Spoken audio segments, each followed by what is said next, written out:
that's really where I'm sitting at right now with it. And you're originally from New York? Born and raised in New York City, Upper East Side. An Upper East Side. I didn't take you for an Upper East Side guy. Yeah, you know, my sponsor said to me, he goes, "You don't have a silver spoon in your mouth. You got a gold spoon lodged all the way up your ass, and you're the only one that can this up, dude. You're the only one that can this up." And he's like old school Italian guy, Ronnie A, dude. He's got the big white teeth. He's got like the gold chains, and I grew up on the Upper East Side. My mom's a news anchor. My mom's Rosanna Scotto. She's been on, no kidding. Yeah, she's been on TV longer than you and I have been alive. And my dad's a lawyer. So good family, good upbringing, no emotional trauma, no physical, abuse, very loving parents. I had no wants or needs, and anything I ever wanted, I earned.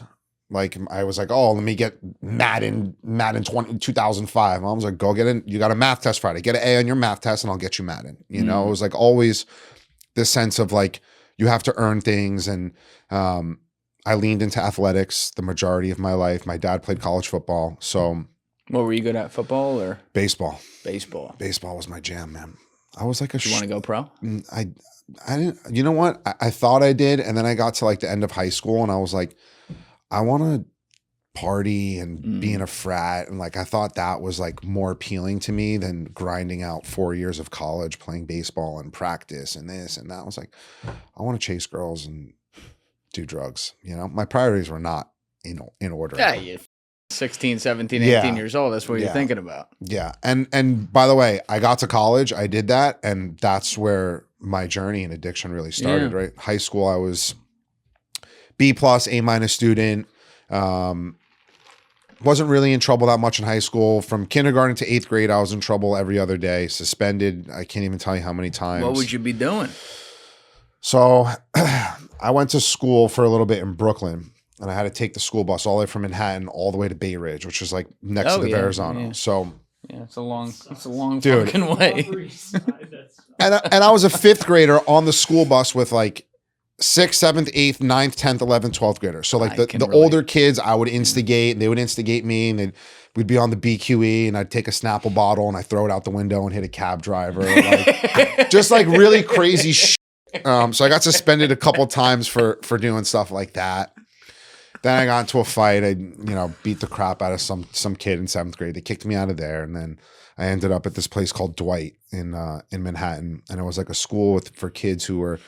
If you got kicked out of the good private schools in Manhattan, you went to Dwight, and they like dealt with like, I was dyslexic, I had ADHD, and they had this like program that like basically would help you with your learning disabilities, all things that I didn't know. It was just kind of like wherever my parents told me I was going, I went. Right. But I got my shit together in high school. I stopped acting totally crazy. Focused on athletics, did decent, got a 31 on my ACT. Wound up going to George Washington University. Good, right? Yeah. It's been a while. Yeah. It's like a pretty 36 is the highest. Yeah.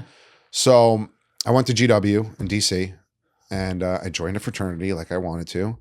And that was it, man. Someone gave me half a Xanax. We were pledging our fraternity. Someone gave me half a Xanax. Tried it for the first time, and I was like, awesome. This is how I want to feel forever. And like a month later, dude, I'm doing like 10 bars a day.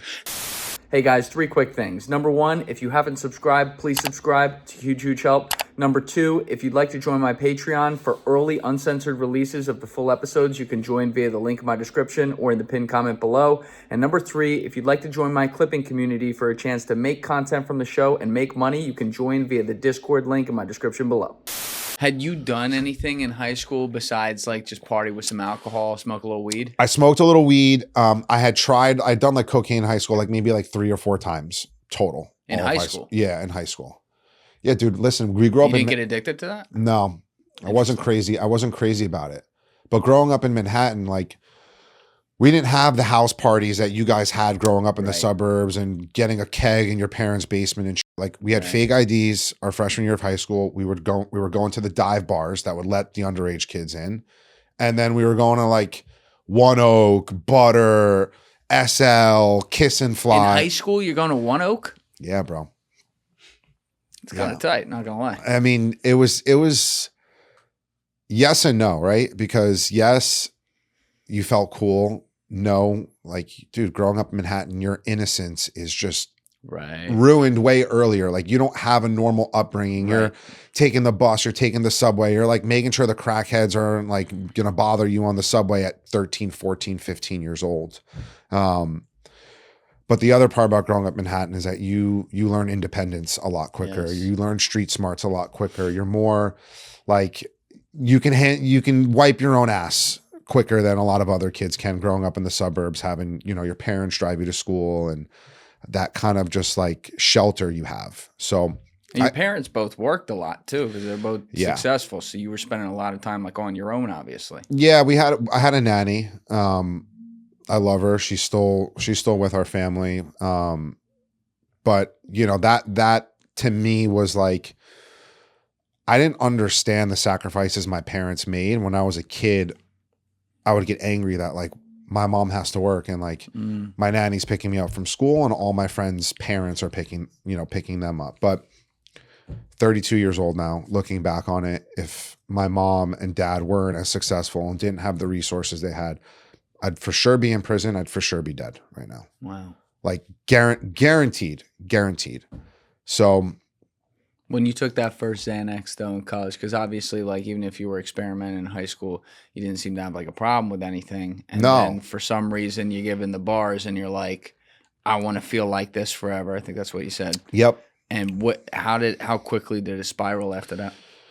So, I say that like the athletics in high school kept me somewhat structured, right? Because I had friends who didn't play sports and they were smoking blunts in Central Park every day. I wasn't doing that because I had practice or a game or whatever. And so I get into this fraternity. My friend gives me half a Xanax. And dude, I think it was like October of my freshman year. By like Thanksgiving weekend, I was going home and I was eating like 7, 8, 9, 10 bars a day. Sticks, the 2 milligram white sticks. Yeah. And then did your parents pick up on it? So my parents knew something was up like Thanksgiving weekend. They were like, you look like shit. Thanksgiving weekend, I had dinner with my mom and my grandfather. And like the night before, I blacked out, have no idea how I even got upstairs to the apartment. And I woke up and had a gash on my forehead. So I show up to lunch with my mom, my grandfather. And I was like, what did you do? I was like, oh, I fell in the shower. No idea what happened yet. That night, I come back home and my doorman's like, not going to say thank you. And I'm like, for what? He's like, dude, you opened the door and face planted. I carried your ass upstairs last night. So that weekend, my mom was like, you're drinking too much. I don't know what you're doing, but like, you gotta chill, And she's like, I hope your grades are good. My first semester, 1.04 GPA. Not great. No, I'm not great. Not great. I go back for my second semester. 3 weeks in, I get pulled out. I had like a mental breakdown, essentially. Like I was just doing so much Xanax, drinking, partying, and I couldn't handle it anymore. Like emotionally, I was so unstable. I just like had an episode one night and I like called my parents and I was like, I need to come home. I need help. Like I can't do this anymore. Come back to New York, go to my first ever treatment center, Hazelden, which is down on like Church or Canal Street, somewhere down there. So you're asking for this too. It's not like someone had to intervene. Well, like it was basically like my parents knew what was going on. They just couldn't they couldn't figure it out, dude. Yeah, but I'm saying you then had the presence of mind on your own to be like, yeah, I got to get out of Dodge right here. It's pretty impressive. Yeah, it wasn't as graceful as I just made it sound. I'll just say it was like, it was a desperation call. It wasn't like hey, I'm struggling, I need help, I think I need to come home. It was something like, happened. It was like 3 o'clock in the morning when I called my parents and I was like hysterically crying, couldn't even speak. Like, I need to come home. I want to kill myself. Like just super barred out. Whoa. Yeah. It wasn't like a mom, I've really thought about the way things have been going here and I think I need some help. It was more of like I didn't think it was that business casual. Yeah. But, yeah. So, that really started, that was 2013, January of 2013. And from January of 2013 until January of 2023, it was in and out of sobriety, multiple arrests. I had to testify against an ex-best friend in a murder trial. confessed a murder to me. That was all over the New York Post. And then just total obliteration. Build my life up for a year, burn it down. Build my life up for a year, burn it down. Like just consistently until eventually I was just like, if I wake up at 35 years old and I'm doing this song and dance, I'm you know, like I can't live like this anymore. And so something finally clicked, and thank God it did. But well, let's go back there too. Yeah. Like obviously it's a lot of things that happened in those 10 years. Yeah. When you first go into Hazleton, it was called. First of all, like, is that a full 30-day kind of rehab thing? Outpatient. Okay. So you go 5 days a week for 4 hours or 5 hours a day. Was that, it sounds like that didn't end up being at all helpful. So I went there with this notion of like, I'm going back to school and I don't think I'm an addict. I don't think I'm an alcoholic. I just think that like I was addicted to Xanax and like it was just a bad little moment, a blip on the radar type of situation, you know? But even my parents were kind of on the same page of like, he's going to go back to school. He's going to drink. He's going to smoke pot. And like, we're okay with that as long as there's nothing harder going on. There's no cocaine use. There's no pill use. And that's what I did. So it's funny. I was in this Hazleton thing and they were like, yeah, go to AA meetings and this and that. And I'm like, dude, I'm not going to AA. No shot. I'm not doing it. I'm like, I'm going to stay sober for the next, couple months. I'm going to prove to everyone that I can do this. And then when I go back to school, like I'll try drinking, I'll try smoking pot again and I'll be fine. And I went back to school and, had this therapist that basically I'd see once a week. I'd pee in a cup for him so he can call my parents and be like, yeah, he's peeing clean essentially, shows up, they smoking weed, but they didn't care. And see, I'm really lucky. I actually like my doctor, but so many of my friends out there are always complaining about how they get nothing out of their appointments with their guy. A lot of times doctors will just test them for basic blood work, tell them they're fine, and to drink more water. No real data, no game plan, just a pat on the back and please get out so I can see the next patient now. If this sounds like you got to check out my friends at Superpower. Superpower sends a licensed professional to your home, or you can visit a nearby lab. It's one simple blood draw with over 100 biomarkers, which is way more than what you usually get, and it actually unlocks a real understanding of your body. Their app includes detailed information on your heart, liver, thyroid, hormones, metabolism, vitamin and mineral levels, and even environmental toxins. So from disease prevention to treating that annoying brain fog, or simply optimizing your gym game, Superpower is the most comprehensive and advanced system out there. Then Superpower is something you should really consider. The app's going to be able to give you everything from supplement recommendations to lifestyle and behavioral adjustments that you can do, and you're even going to get your true biological age that you can track over time. Superpower doesn't just give you a one-time snapshot. It tracks your results over your lifetime. Each test builds on the last, so you can actually see progress year after year or see how close you are to dying. They have an on-demand care team that answers your questions as well. So make this the year you stop guessing about your health with Superpower. For a limited time, our listeners are going to get $20 off to unlock their new health intelligence. So head on over to superpower.com, link in my description below, and use code Julian for $20 off your membership. Once again, that's code Julian. And after you sign up, Superpower is going to ask you where you heard about them. Do me a favor and tell them I sent you. Slowly but surely, bro, I started figuring out like I'm seeing him Thursday. So like Friday, Saturday, Sunday, I can do some blow on my piece clean by Thursday. And then next thing I know, I'm like, I can't do Xanax. Oh, my friends are popping perks. My friends are snorting oxys. Like, let me try one of those. I'm like, oh, I really like those. Those are really nice. And I got hooked on oxys. And then I'm like, call my therapist. Yo, Aaron, I got a big test I'm studying for tomorrow. Can't make it today. I'll see you next week. And then I, get clean 4 or 5 days the following week so I could pee clean. How do you pee clean oxys in 4 or 5 days? It's usually out of your pee in like 72 hours to 5 days. Yeah. You don't have to like do anything extra? No, weed's in your system for 30 days. Right. Pills, Xanax, Coke, Oxy, that kind of stuff is normally out of your pee in like 3 to 5 days max. Wow. Yeah. Dude, I had this down to a science, bro. Like Googling it and yeah. Googling it, buying my own pee test, making sure I'm peeing clean before I show up the next day. You buy a Wizinator? So we'll get to this. I'll get to this. So My first semester of my junior year, this is when things started really taking a turn in my life. My first semester of my junior year, my best friend in college passed away from an accidental overdose. And that was like the first kind of situation where I was like, I was with him till 3:00 in the morning. We did the same drugs together. I'd buy drugs, I'd give them to him. He'd buy drugs, he'd give them to me. It was like this with me. And that was the first situation where I was like, okay, like this isn't good anymore. You know, you overdosed on OxyContin. Oxycontin, cocaine, lethal combination. And when you left him, obviously he wasn't. I left him. He went to this other kid's house at 3:00 in the morning. He was we were all in my apartment.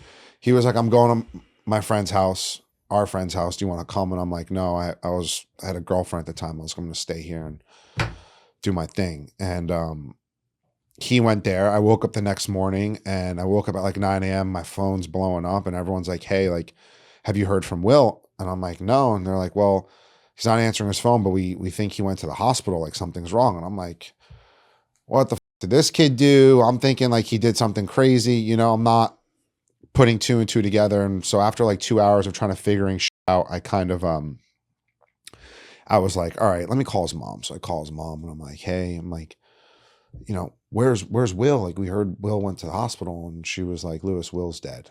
And that was like the moment I like, dude, I remember I just like, I was like this. I was like in a trance. You're just like, you're 20. I'm 20 years old. Never dealt with tragedy like that in my life. Grew up on the Upper East Side, like very privileged, very, very sheltered type of upbringing. And so, you know, I like process it over the next hour. I call my parents. My parents are like, get your ass home. Get on a train right now. Come home. And I came home. My parents were like, you know, were you doing the same drugs? And I'm like lying to my family. I'm like, I was not. I don't do that. You know, I'm fine. Don't worry. I'm fine. I'm fine. Did they believe you? Yes and no. I think they knew, but I think they didn't think obviously it was to the same extent. And then that whole week we're all back in New York for his funeral proceedings, and I'm snorting Roxy's in the bathroom that whole entire week of his funeral. Same shit that killed him. I'm doing. And did you feel like guilty because you were so partner? guilty, bro? Yeah. So guilty. It took years for me to work through that survivor's guilt of kind of just like being, I'm the piece of shit. He was a great kid, bro. He was a really great kid. Standout athlete in high school, good student, never got in trouble, wasn't like me, like was a really good kid. And so I kind of struggled with that for many, many years. And from that moment on, like that really exacerbated my drug use. And my parents, like I grew up in this old school Italian household where these feelings are kind of just brushed under the rug and keep kicking the can down the road and move on and blah, blah, blah. And so like, I kind of played off like, Mom, I'm good. I'm fine. And about 6 months later, I was back to doing Xanax again, all day, all night. I go out to Marquee with a couple of my friends and I'm barred out. I steal a woman's purse, get arrested for stealing a woman's purse. Do you remember doing it? I remember walking outside and cops asking me whose purse that was. And I said, my girlfriend's. And they're like, okay, what's your girlfriend's name? And I said, you know, my girlfriend's name at the time. And they open up the woman's purse and they look at her ID and her name's not Laura. Right. And they're like, dude, let me see some ID. And I hand them a fake ID and a bag of blow falls out of my wallet. So I get arrested. You handed him you weren't 21 yet at this point? No. Oh, so you were still 20. I wanted to hand them my real ID, but I was so f***ed up that I just handed them a fake ID and an 8-ball of blow falls out of my wallet with it. Yeah. So there's a few of those in Marquee. Yeah. So I get arrested for that. I get processed. I get booked. I wake up the next day. New York Post, Daily News, Daily Mail. They're like, Rosanna Scotto's son arrested for stealing a purse with a fake ID and cocaine on him. And I got lucky. I I have a good lawyer who's my dad's partner. He's my uncle. He's basically my guardian angel. That's what I tell everybody. And he basically worked out a deal where I had to go to a drug mandated program for a year, pee clean, complete this program for a year, don't get in trouble again, and 3 felonies are a disorderly conduct, misdemeanor, peeing in the street ticket. So you'd think, right? You'd think that would be the moment. That'd be the moment.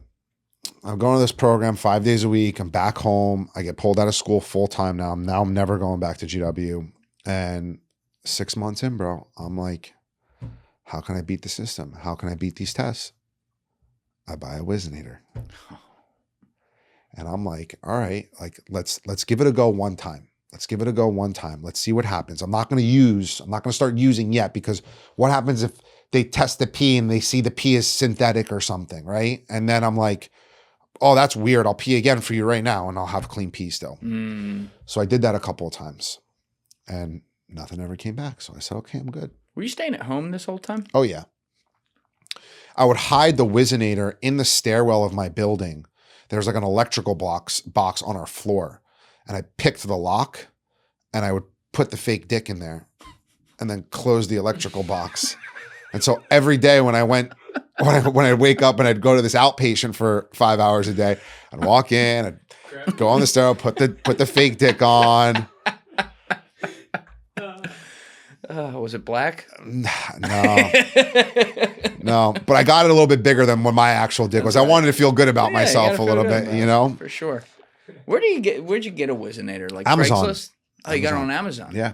Yeah. And I bought. Shout out Bezos. Yeah. And then there was a smoke shop near my house that sold like synthetic urine that I just loaded up. So there's a bag that goes against your body right here. So it heats up to your body temperature. Yeah. See, that's the part I'm glad you said that. That's the part I wasn't following, because I never had to buy a Wizinator or anything. Yeah. I thought that you had a friend pee and you actually had real pee. So this is fake fucking pee. Yeah. You mix it with, it's like a little bag right here, right? And it's like sits against your body. You put the synthetic urine in, you put water in, it mixes. Then your dick is already on. It's like a strap on, essentially. And by the time you have to pee, the bag is heated up to your body temperature.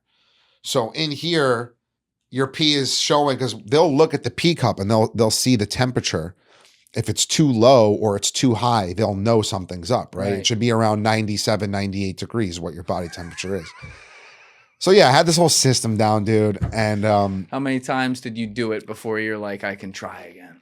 I did it 3 times before I actually started using it. Now, because you're at home this whole time, like you're obviously going, like you said, you're going to a program, so you're filling your time that way. Are you doing any jobs as well? No, I enrolled in PACE. So I was going to PACE downtown and trying to finish college, which never happened, thank God. Now, did you feel like, first, like, how did you feel during this time being off drugs? Did you feel like... I wanted to use, bro. Yeah.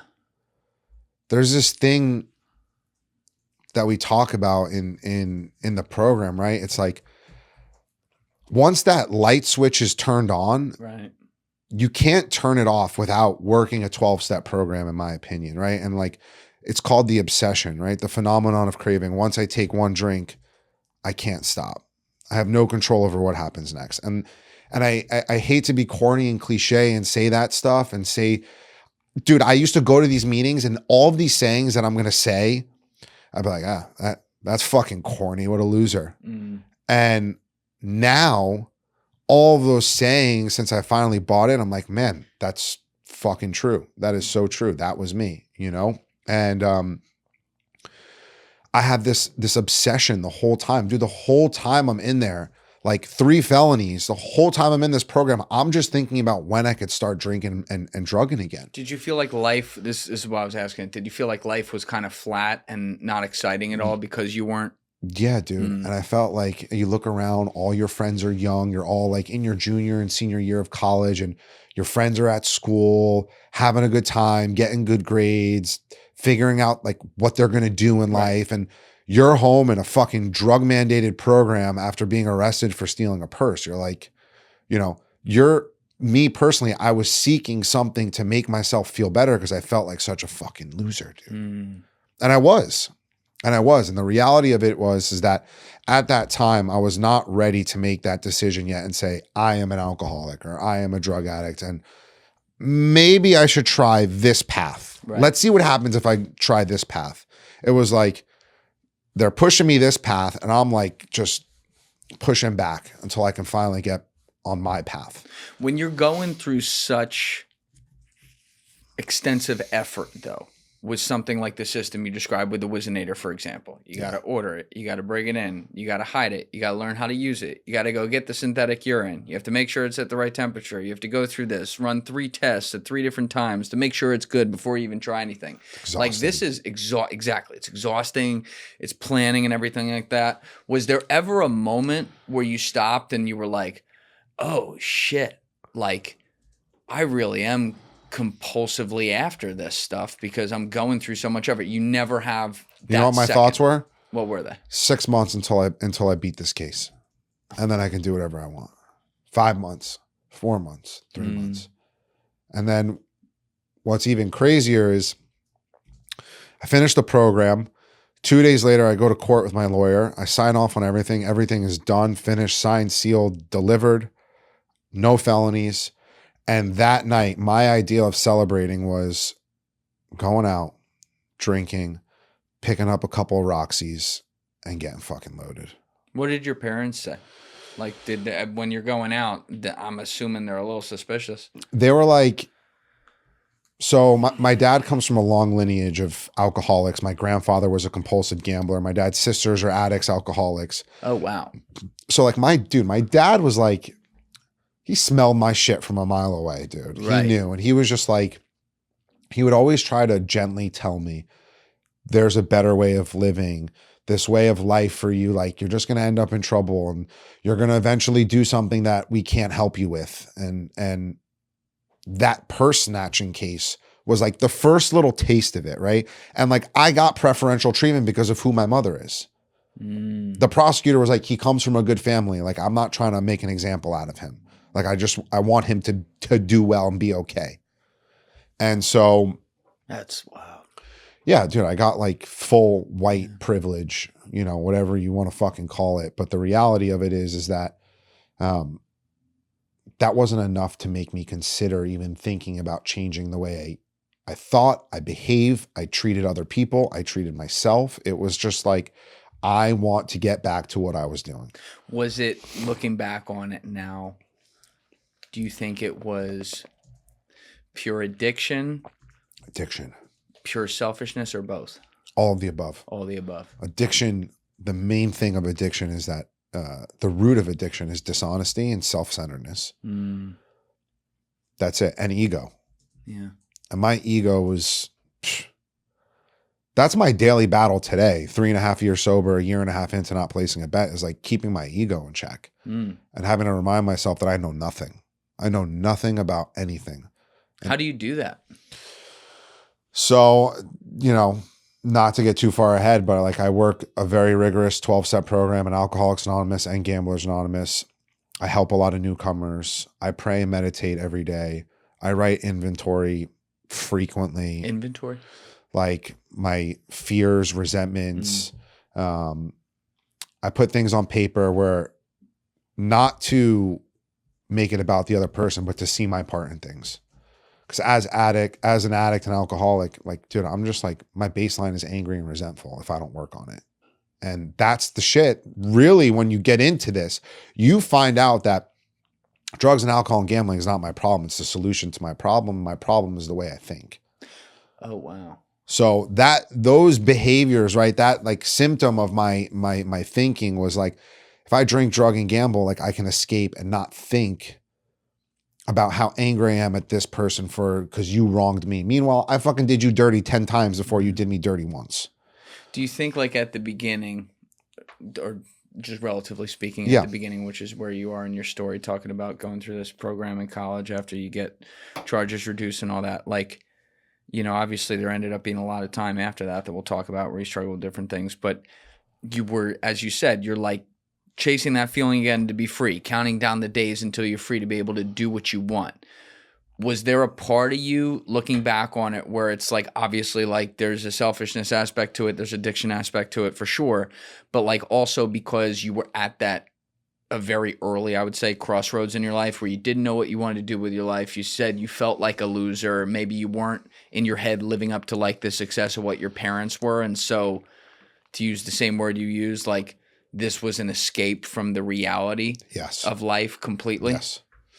Can we talk about the most underrated organ in your body? This is an organ doing 500 plus functions in your body every single day. Everything from filtering unwanted elements to supporting digestion to helping with energy. But we never seem to talk about it until something's wrong. Which begs the question, what if we actually supported it before problems happened? Well, that's why you got to check out my friends at Dose. Now, just what is Dose for your liver? Dose for your liver is a clinically backed liver health supplement. This isn't just another capsule or powder. Dose is a liquid supplement. It's taken in a daily 2-ounce shot and it tastes just like fresh squeezed orange juice. What it's going to do is cleanse your liver of unwanted stressors that are slowing it down. And it's also going to promote daily liver function so your liver can do its job. And best of all, 0 sugar, 0 junk, 0 calories. When your liver is overworked, it can't produce all its vital functions, and you feel it. Dose comes in to help reduce sluggishness, get rid of midday crashes, support your metabolism, and even aid your digestion. And it's got real results too. And with 2 double-blind placebo-controlled studies showing its positive impact on liver enzyme levels, Dose has real results too. So are you ready to give your liver the support it deserves? Head on over to dosedaily.co/Julian, that link is in my description below, and enter the code Julian to get 35% off your first subscription. Your body does so much for you, let's do something for it.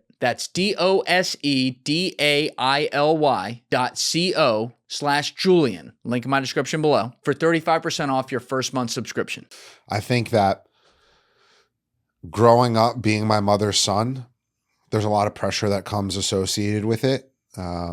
There's also, there's a lot of pros to it also, right? There's a lot of like, I got to do cool shit. I got to meet cool people. But the pressures of like, who am I going to be? What am I going to do? How am I going to be as successful or more successful than my mother? And right. Did you have siblings, by the way? Yeah, I'm 32. I have a 37-year-old sister. Got it. Okay.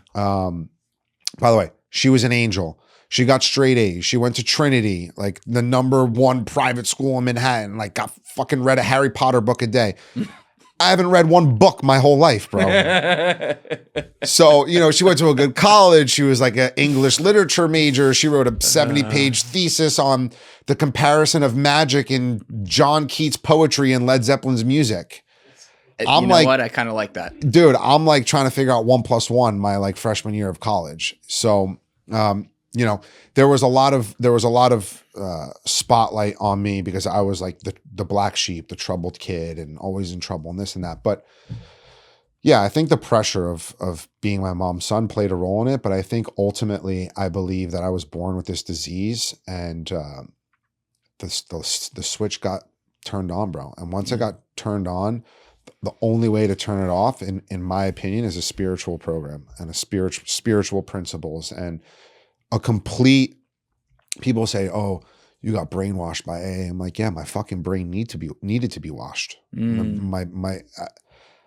I was lying, I was robbing, I was cheating, I was stealing from anybody. You had a dog that had $5 on him, I was taking money from your dog, bro. I didn't give a shit about anything or anyone. It was whatever I needed to do to get high or place that next bet, I did.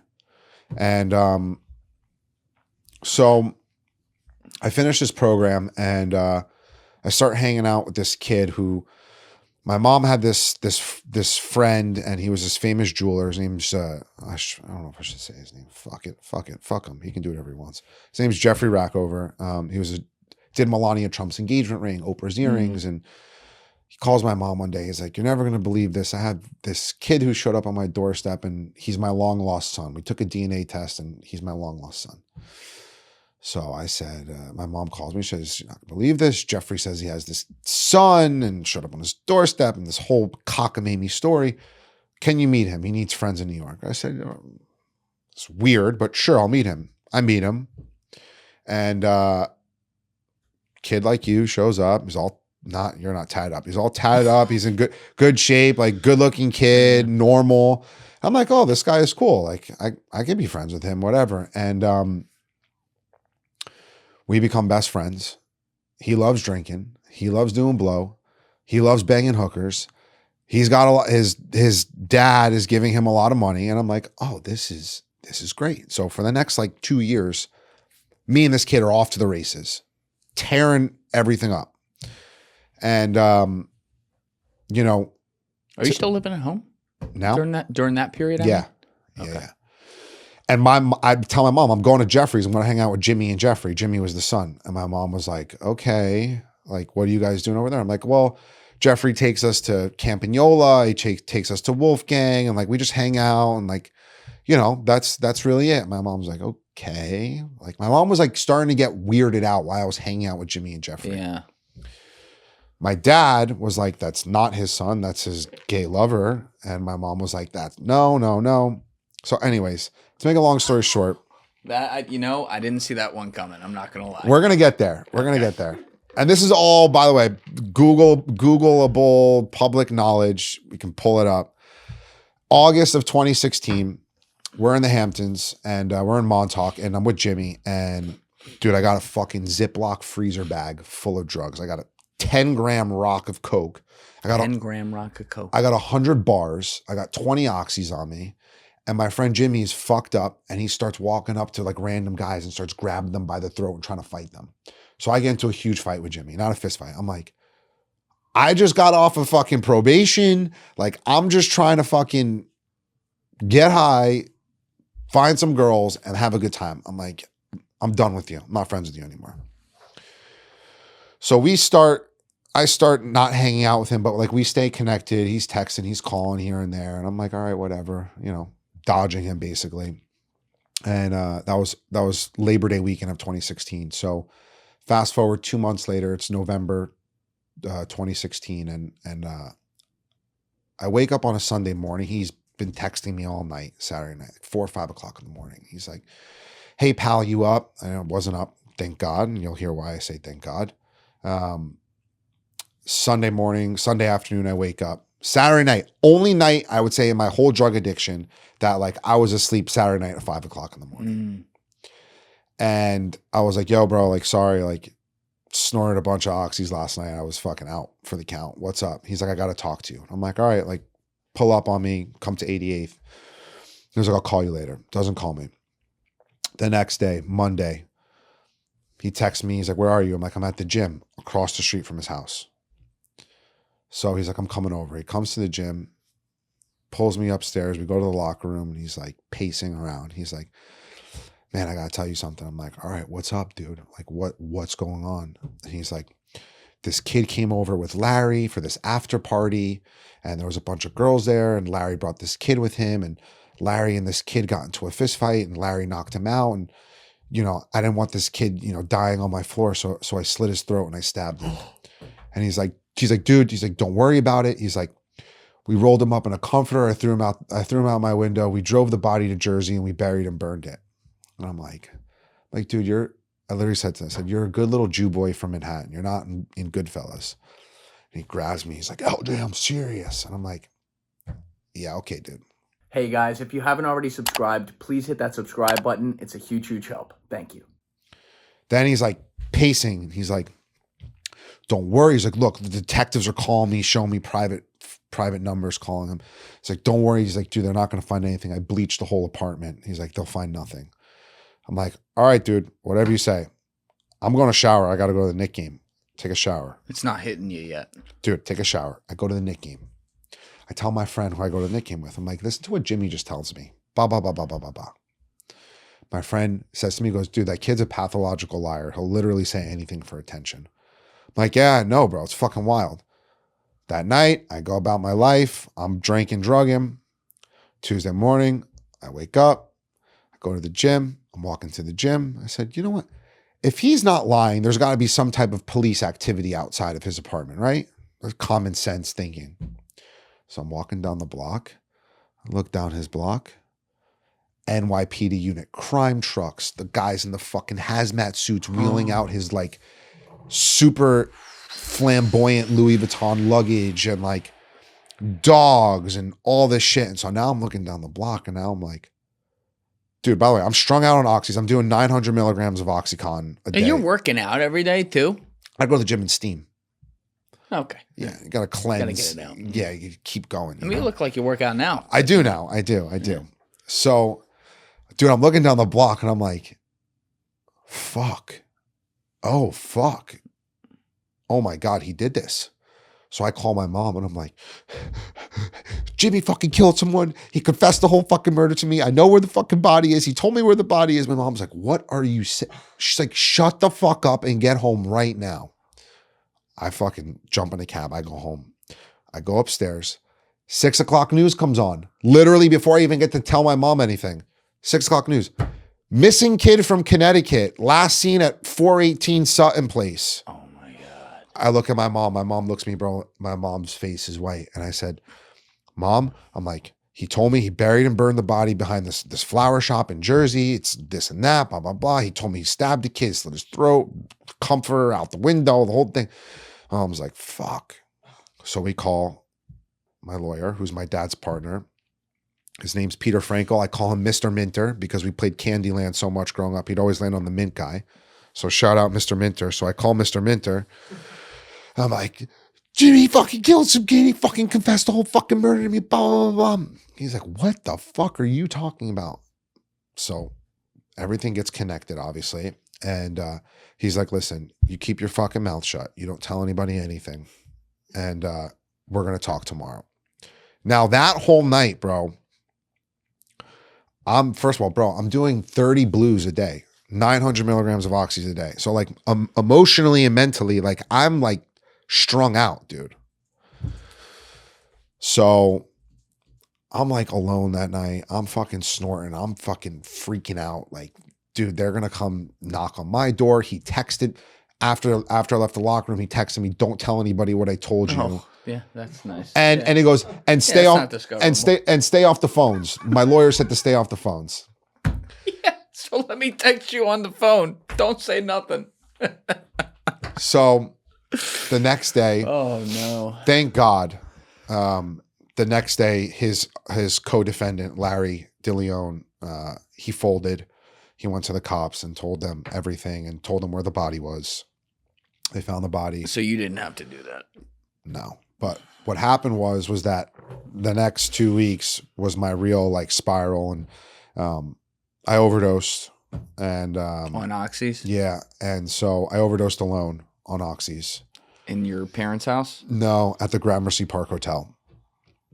I had been kicked out of my house. My parents kicked me out about 2 weeks later because I got caught stealing and pawning my mom's jewelry. So they kicked me out of the house, and I was on my own for like 72 hours. I got overdosed, got Narcan, woke up basically alone.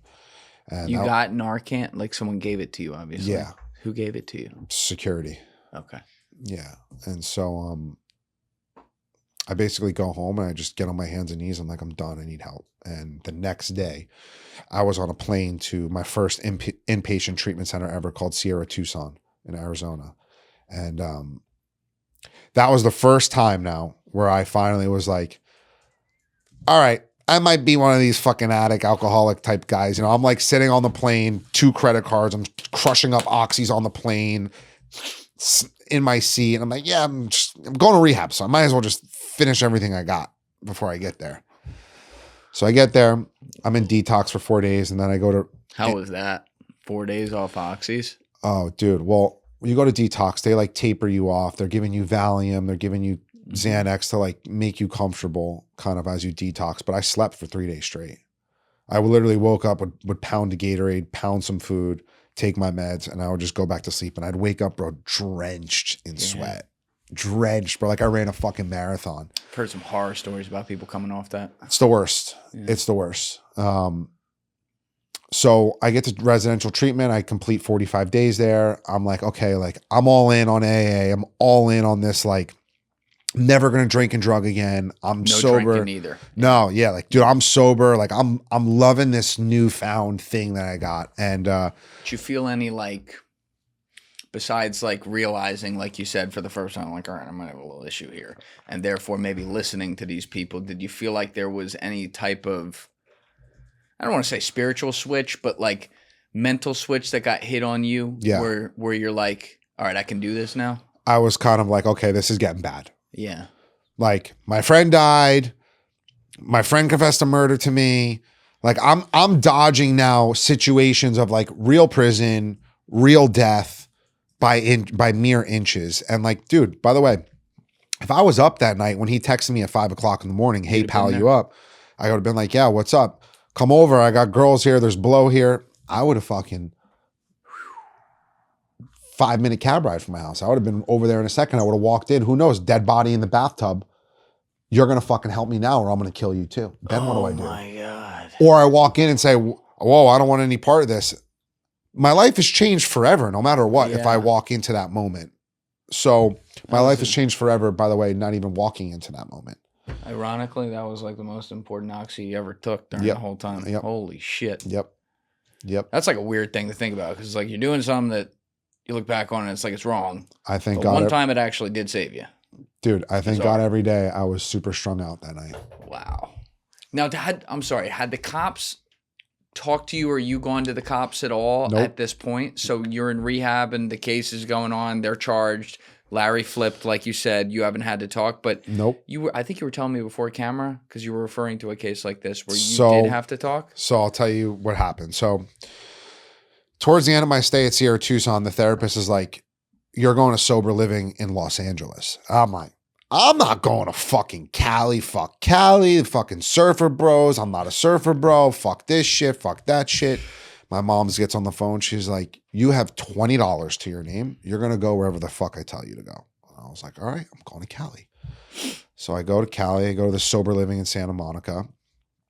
And by the way, as soon as I get there, like January, fucking 75 and sunny. I call my mom 3 days in. I'm like, I'm never coming back. Like, I love it here. But my first fucking night in sober living, I get subpoenaed by the FBI. By the FBI? Yes. So it became because he went to Jersey. So this is what happened. Oh shit.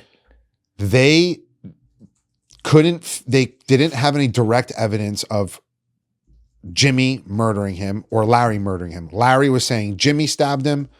Jimmy was saying Larry stabbed him. No direct piece of evidence yet to charge either one of them. So they both initially got charged with tampering with evidence and concealment of a human corpse. Those are the first two charges charged to both of them. Then they subpoenaed me.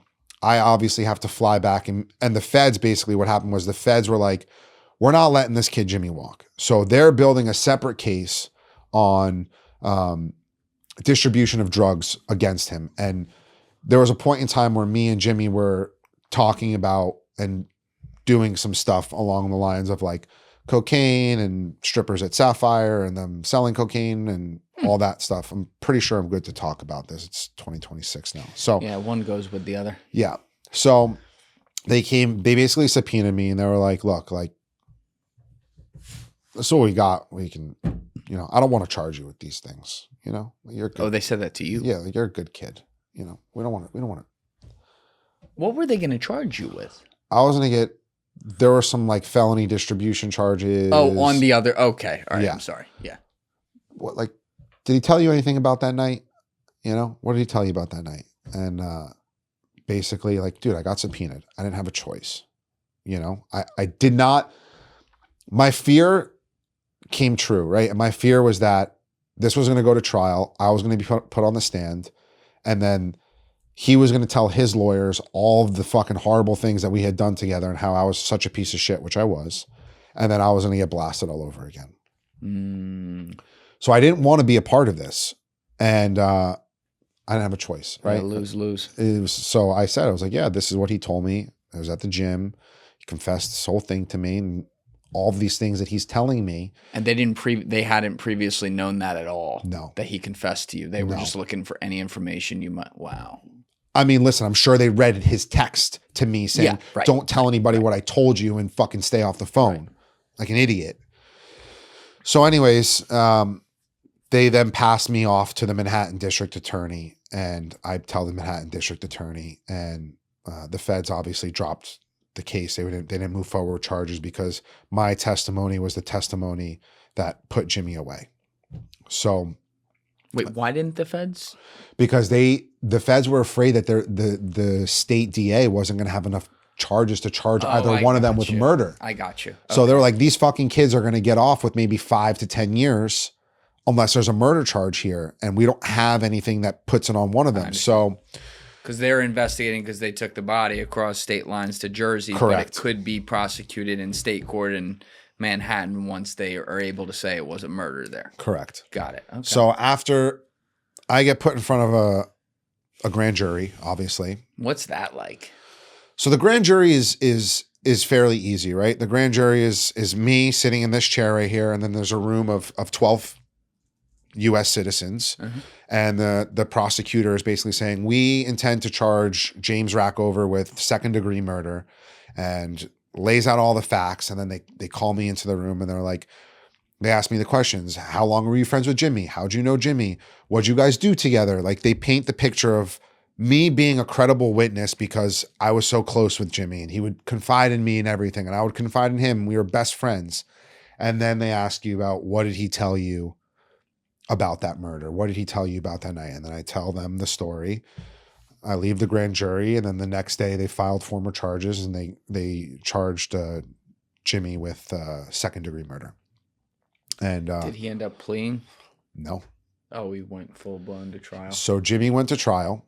I had to testify, and you can Google that.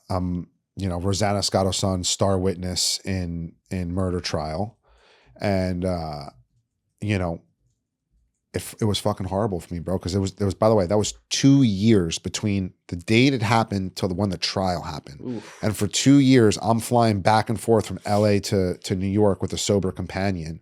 With a sober companion? Yeah, like someone that like my mom paid to fly with me and stay with me and stay in our house with us to make sure that like I was staying sober, because the worst thing that could have happened for the district attorney was that I went off my rocker again and I started doing drugs. Right. So I did that, and he went to trial. He went to trial, and I had to testify against him. I had to sit at this chair here and look at him like I'm looking at you. What's that like? So, dude, I was so angry at him. Mm. By that point, like I had processed it 100 million times already. I was so fucking angry. Like, you fucking idiot. Why would you tell me this? Like, I'm your boy. I'm your boy. Why are you telling me this? If you're my boy and you do something like that and I have no part in it, you don't fucking wrap me into it. So like that was my defense mechanism that kind of kept me somewhat sane through the process. But then, I go and I testify. Prosecutors ask me the questions, and then his defense team gets up and cross-examines me, and they rip me. They rip me. How long were they cross-examining you for? 2 hours. You are the one that bought the drugs that killed your friend in college, right? Ooh. You stole money from your parents, right? How'd you supply your $1,200 a day drug addiction?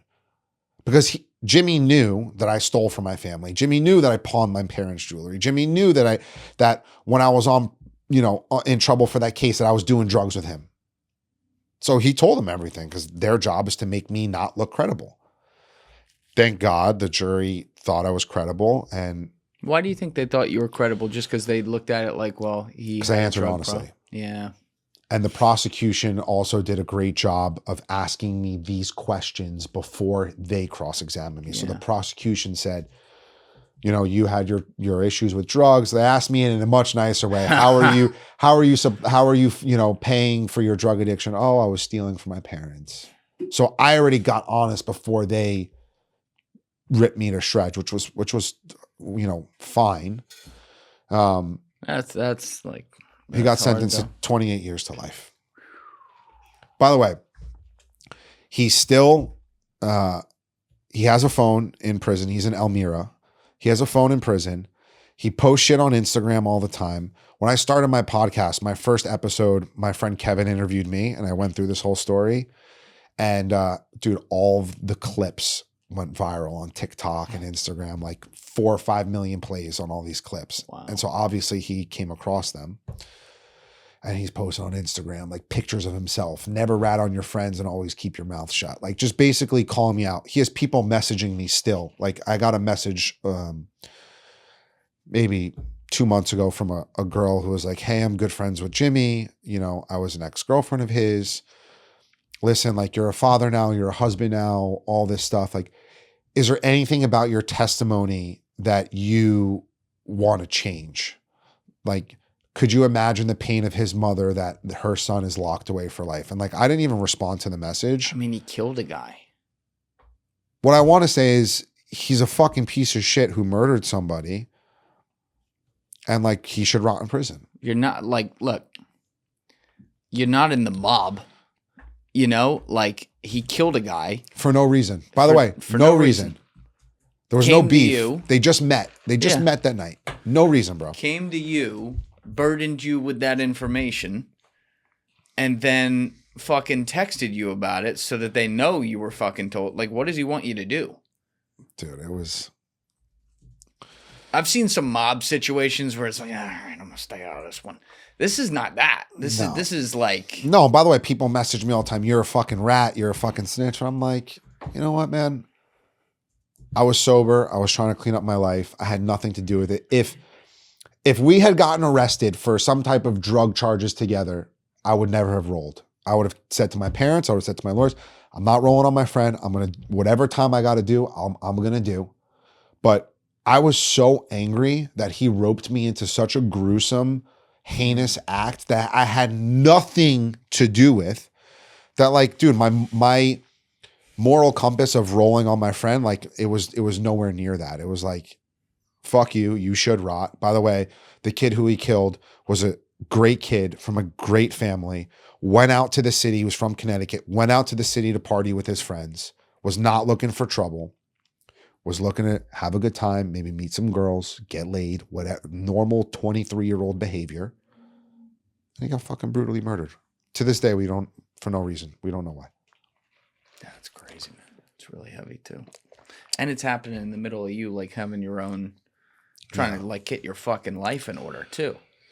Yeah. So at this time I'm sober. I'm in LA, and I basically fall into this ticket business, this high-end concierge business that I was in, that I was doing. Well, before we get there, you had $20 to your name when you went out there? Yeah. So is it like immediately you go into the ticket business, or are you doing anything right, like just to get money in the account? Okay, I'll tell you this story. So I'm in sober living for about 6.5 months. And at about like month 4 or 5, I call my mom. I'm like, look, like, you know, I got 7 months sober. I'm like, I'm doing well. Like, I'd love to get an apartment out here. My mom's paying 10 grand a month for me to live in this sober living.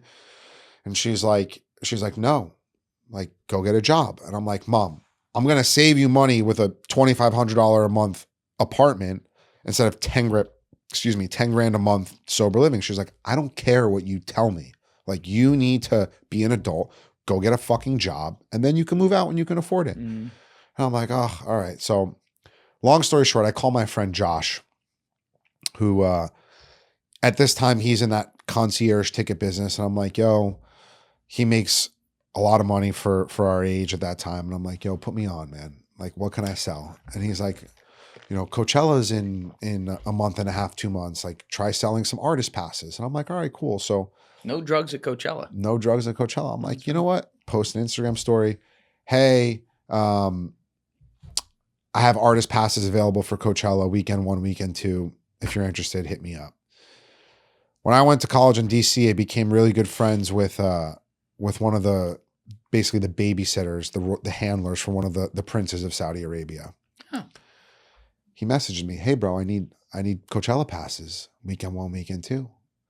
It's like 160 artist guest passes for weekend 1, 80 artist guest passes for weekend 2, 160 neon carnival passes. And so, bro, I have no idea what Coachella passes cost. I have no idea. I'm like thinking maybe like $500 tickets, whatever. I call my friend Josh. I'm like, yo, I need 160 artist guest weekend 1, 80 weekend 2. He's like, dude, stop wasting my time. Fucking Vladimir Putin? Who? I'm like, bro, I'm serious. It's for the, the royal family. He's like, He's like, wait, you're like, what? I'm like, yeah. I'm like, my buddy there. He's like, all right, get me on the phone with him. Get him on the phone. That was a Tuesday. By Friday, my first deal ever, I made like 300 grand. 300 grand on the deal? 385,000 was my profit on my first deal. That's ashtray money for fucking Prince Bin Sultan or whatever, but holy shit. Yeah. Yeah. And I was like, dude, I have arrived. I'm here. I found my calling. Dude, I'm like, I'm the man. I'm the man. I call him. I'm like, I'm fucking moving out. I'm moving out. She's like, what do you mean? I'm like, I'm fucking moving out. I just made 400 grand.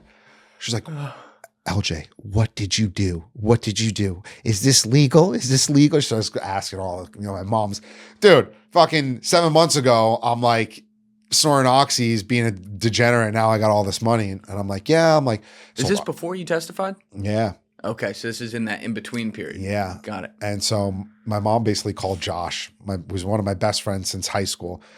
Josh, is this legal? What the fuck is going on here? Did he really make all this money? Josh's like, yeah, he did. And so I basically move out and I start working at this company in LA, a concierge company called Confirm 360. And they specialize in these kind of high-end experiences, right? Not like nosebleed seats to a game. It's like very exclusive, bespoke things you can't, gray market. You're not really supposed to be buying these things. Right.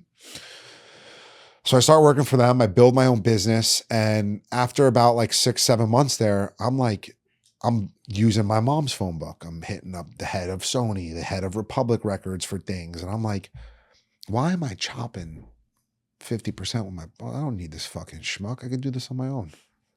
So I leave, I start my own company. And you're like 23? I'm 23. In year one, I made 720,000 profit. That's pretty good. Year two, I made 1.2 million profit. I got to take some notes from this guy, Deef. Yeah.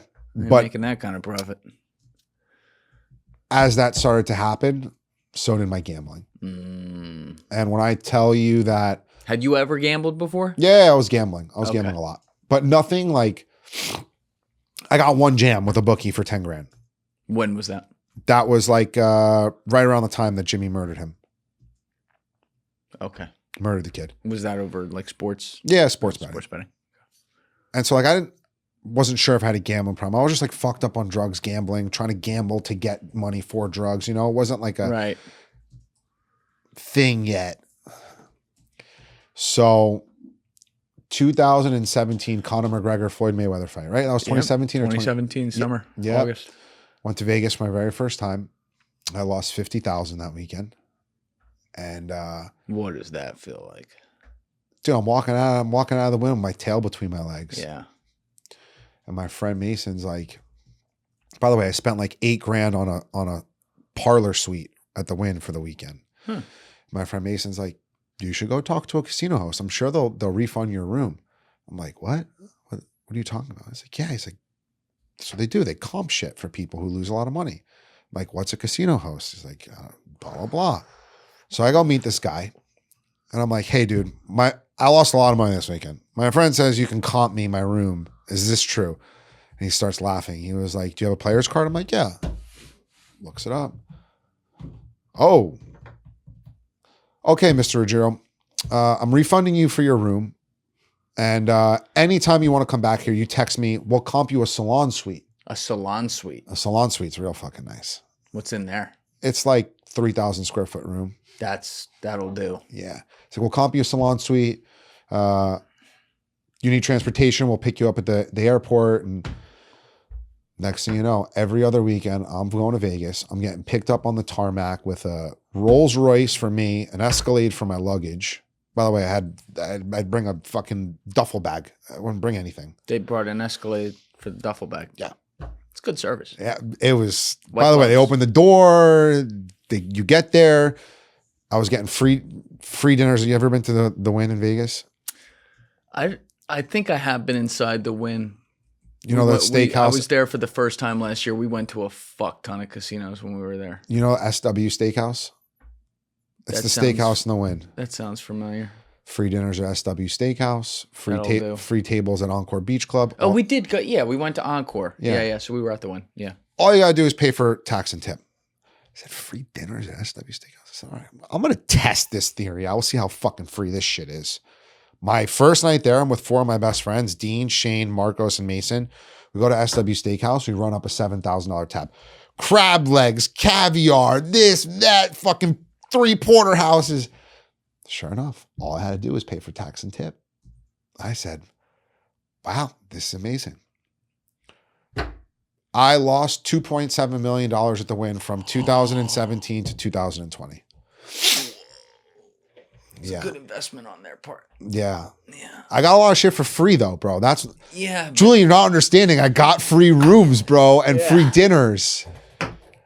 I think the balance sheet's a little skewed there. So wait, so you hadn't really gambled before, except like really kind of for the most part had any issue with that one? It was that one time where you were 10 grand into a bookie in New York. Like when you were first doing this, again, I asked, was there ever a moment where you're like, maybe this is the same part of the brain I was having an issue with on the other stuff? Or it's just like, nah, this is cool. This is the problem. This was the problem. I was making so much money in my ticket business that I'd lose 250 grand in a weekend. And then I'd come back on a Sunday ready to kill myself. But Monday morning I'd wake up and I'd have like 300K in wires come in. What? And so you're, like you said, you're selling a lot of exclusive stuff. You went off on your own. You had your own company with it. Like, can you go through some of the things you would sell again? Yeah. So I would sell like front row seats to Taylor Swift, private meet and greet for $150,000 a person. How do you get access to sell something like that? Knowing their security guards, knowing their managers, knowing their tour managers, knowing people, executives in the music industry who also love free money. You got to remember those types of things. When you're doing them, the people on the other end who are facilitating them, it's free. Yes. So when I'm calling you saying, hey, I want a private meet and greet with Anthony Pompliano. I'm going to give you $75,000 for 4 people. Your boy's a pump. So like that for you is like, yeah, wire me the money. I'll bring you to his office tomorrow. No problem. Right. And you just made 75 grand. So the accessibility, you just had to know the right people. That was the whole game of the business for me was knowing the right people. So like with Taylor Swift, that example, and the people around her, I'm just going to make up numbers. Let's say you sell 4 passes of like meet and greet behind the stage for $100 grand or something like that. You're paying them a cut, obviously. Yeah. So would you get the same kind of percentage every time, or are you like negotiating that every time? It was negotiated. I only did 2 meet and greets with Taylor Swift because she was the accessibility was very hard for her. Yeah, it's 2 more than I've ever done. But I charged both times was for 4 people each. I charged $150,000 a person. I paid her, the person who I paid, $50,000 a person. So I made $100 grand. $150K a person. I made $100 grand a person. Yeah, I made $400 grand on those deals each. It's a good day. Yeah. Yeah, but that's what I'm saying. Like I did maybe 2 hours of work total to get that money. So for me to go to Vegas and lose it all, it wasn't like I was fucking, dude, grinding 7 a.m., 7 p.m. in an office, like just fucking crunching numbers all day. And it was like, dude, I woke up in fucking Beverly Hills. I got in my fucking B6 Alpina that, you know, and just drove around, fucking hit Earth Cafe, said what's up to my boys. Yeah, I need a private meet and greet. Taylor Swift, okay, boom, okay, yeah, send me the wire, and fucking go have lunch, go have a second lunch. What made you so good at building relationships to be able to do that? Because obviously, like, you're making it sound so easy because for you it was. But if this was so easy to be fucking 1 million people doing this second. The same way I'm good with people. I'm charismatic. I'm charming. I can easily manipulate people, and we'll get into the gambling side of things because it didn't always end with me gambling with my own money. I gambled with a lot of other people's money later on. But I've used that charm and charisma and making you feel special for good. Mm-hmm. And I also use it to manipulate people. And so I had a way of like, just like getting my way with people. Like I had a way of getting my way with my parents, you know, and it just carried on later in life. And did you have a good relationship with your parents by this time? It was good because I wasn't home. I caused so much damage. Like part of the reason why I went to LA was like to be away from my parents, to get that autonomy, to have my parents not breathe down my neck, to not be like, you know, them watching me 24/7. It's like, if I was home, even if they weren't trying to watch me 24/7, they couldn't help themselves because of the trauma and the damage that I've caused. So it was hard to do that when I'm on the other side of the country. The gambling part aside, though, you're not doing drugs or alcohol, right? No, I'm sober. You're sober. I'm sober gambling, bro. And you're making, again, putting the gambling aside for a second because they don't know about that yet. But like, you're making a success of yourself. You got your own business. You're out in a new place, making a new life. You're staying sober. They're checking in on that. Seems like that's the case. Did you feel like, was there a point, again, minus the gambling part, where you're like, oh, my parents might actually like really be proud of me now? So yes. And then also at the same time, they were worried because they knew I was going to Vegas all the time. And so my dad, my grandfather was a compulsive gambler who gambled away the house 3 times growing up from my father. So my dad and this gambling thing, there's a lot of generational trauma there for him. Yeah, I'll bet. Holy shit. 3 times? Yeah. Like he'd come home from school and they'd be like, you pack the bags, we're going to stay with Grandma Ray. Whoa. So, you know, for me at that time though, bro, I was like, this gravy train's never going to end. What the fuck? Like this business, like whatever. And like, by the way, at the end of my like towards the end of, right before COVID hit, dude, I was gambling so much. I had a bookie in LA. I was going to Vegas at least every other weekend. And I'd go to Vegas, I'd lose 200,000 in Vegas, and I'd also lose another 100,000 with my bookie in LA. So I'd lose the money in Vegas. I'd get back to LA Sunday night, Monday morning, I got to meet the bookie in LA and give him $100,000 also.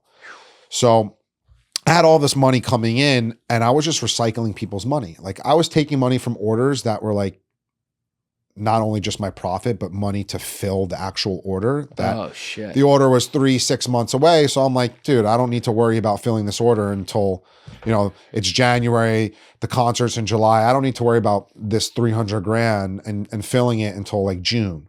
And between now and June, I'll have, you know, a couple $1 million in gross money coming in that I can just keep recycling and keep recycling, keep recycling. And, what ended up happening was essentially COVID came and wiped out concerts in my industry. And I was left with a $20,000 a month rent for my house. Oh, you leveled up at that point. $6,000 a month in car payments. You know, $1,000 for insurance, $1,000 for utilities, blah, blah, blah, blah. And I had like 40, 50 grand in my bank account. Whoa. So, and by the way, I can't gamble. There's nothing to gamble on. There's no sports. Casinos are shut down. My buddy Ant the Bookie had people gambling on like fucking European table tennis and the KBO in Korea. I was gambling on Nicaraguan B-League soccer. I was going to say, so you found something. Yeah. Yeah. And then I remember that era. And then eventually, like the KBO, you can't lose. Yes, you can. Dude, and then you want to hear what's even crazier? And then UFC, Dana White, he opened up. He started going to Abu Dhabi and Saudi Arabia, and he started doing those COVID UFC matches where there was no fans. Yeah. By the way, I love UFC. I was never that in love with UFC. I became a UFC specialist, bro. And I was firing 10,000 to 20,000 on every single game. On every single match. Yeah, I was going to say. So that was, let's say 2020 and COVID. I was engaged to a girl at this time. Actually, I'm sorry. That was a question I haven't asked. During all that time period when you were on drugs, you mentioned when you were in Marquis, you were in a relationship. Like, you're still dating women during a lot of this time period. Yeah. How do you keep that straight with all these issues? The Marquis girlfriend, we broke up. Right.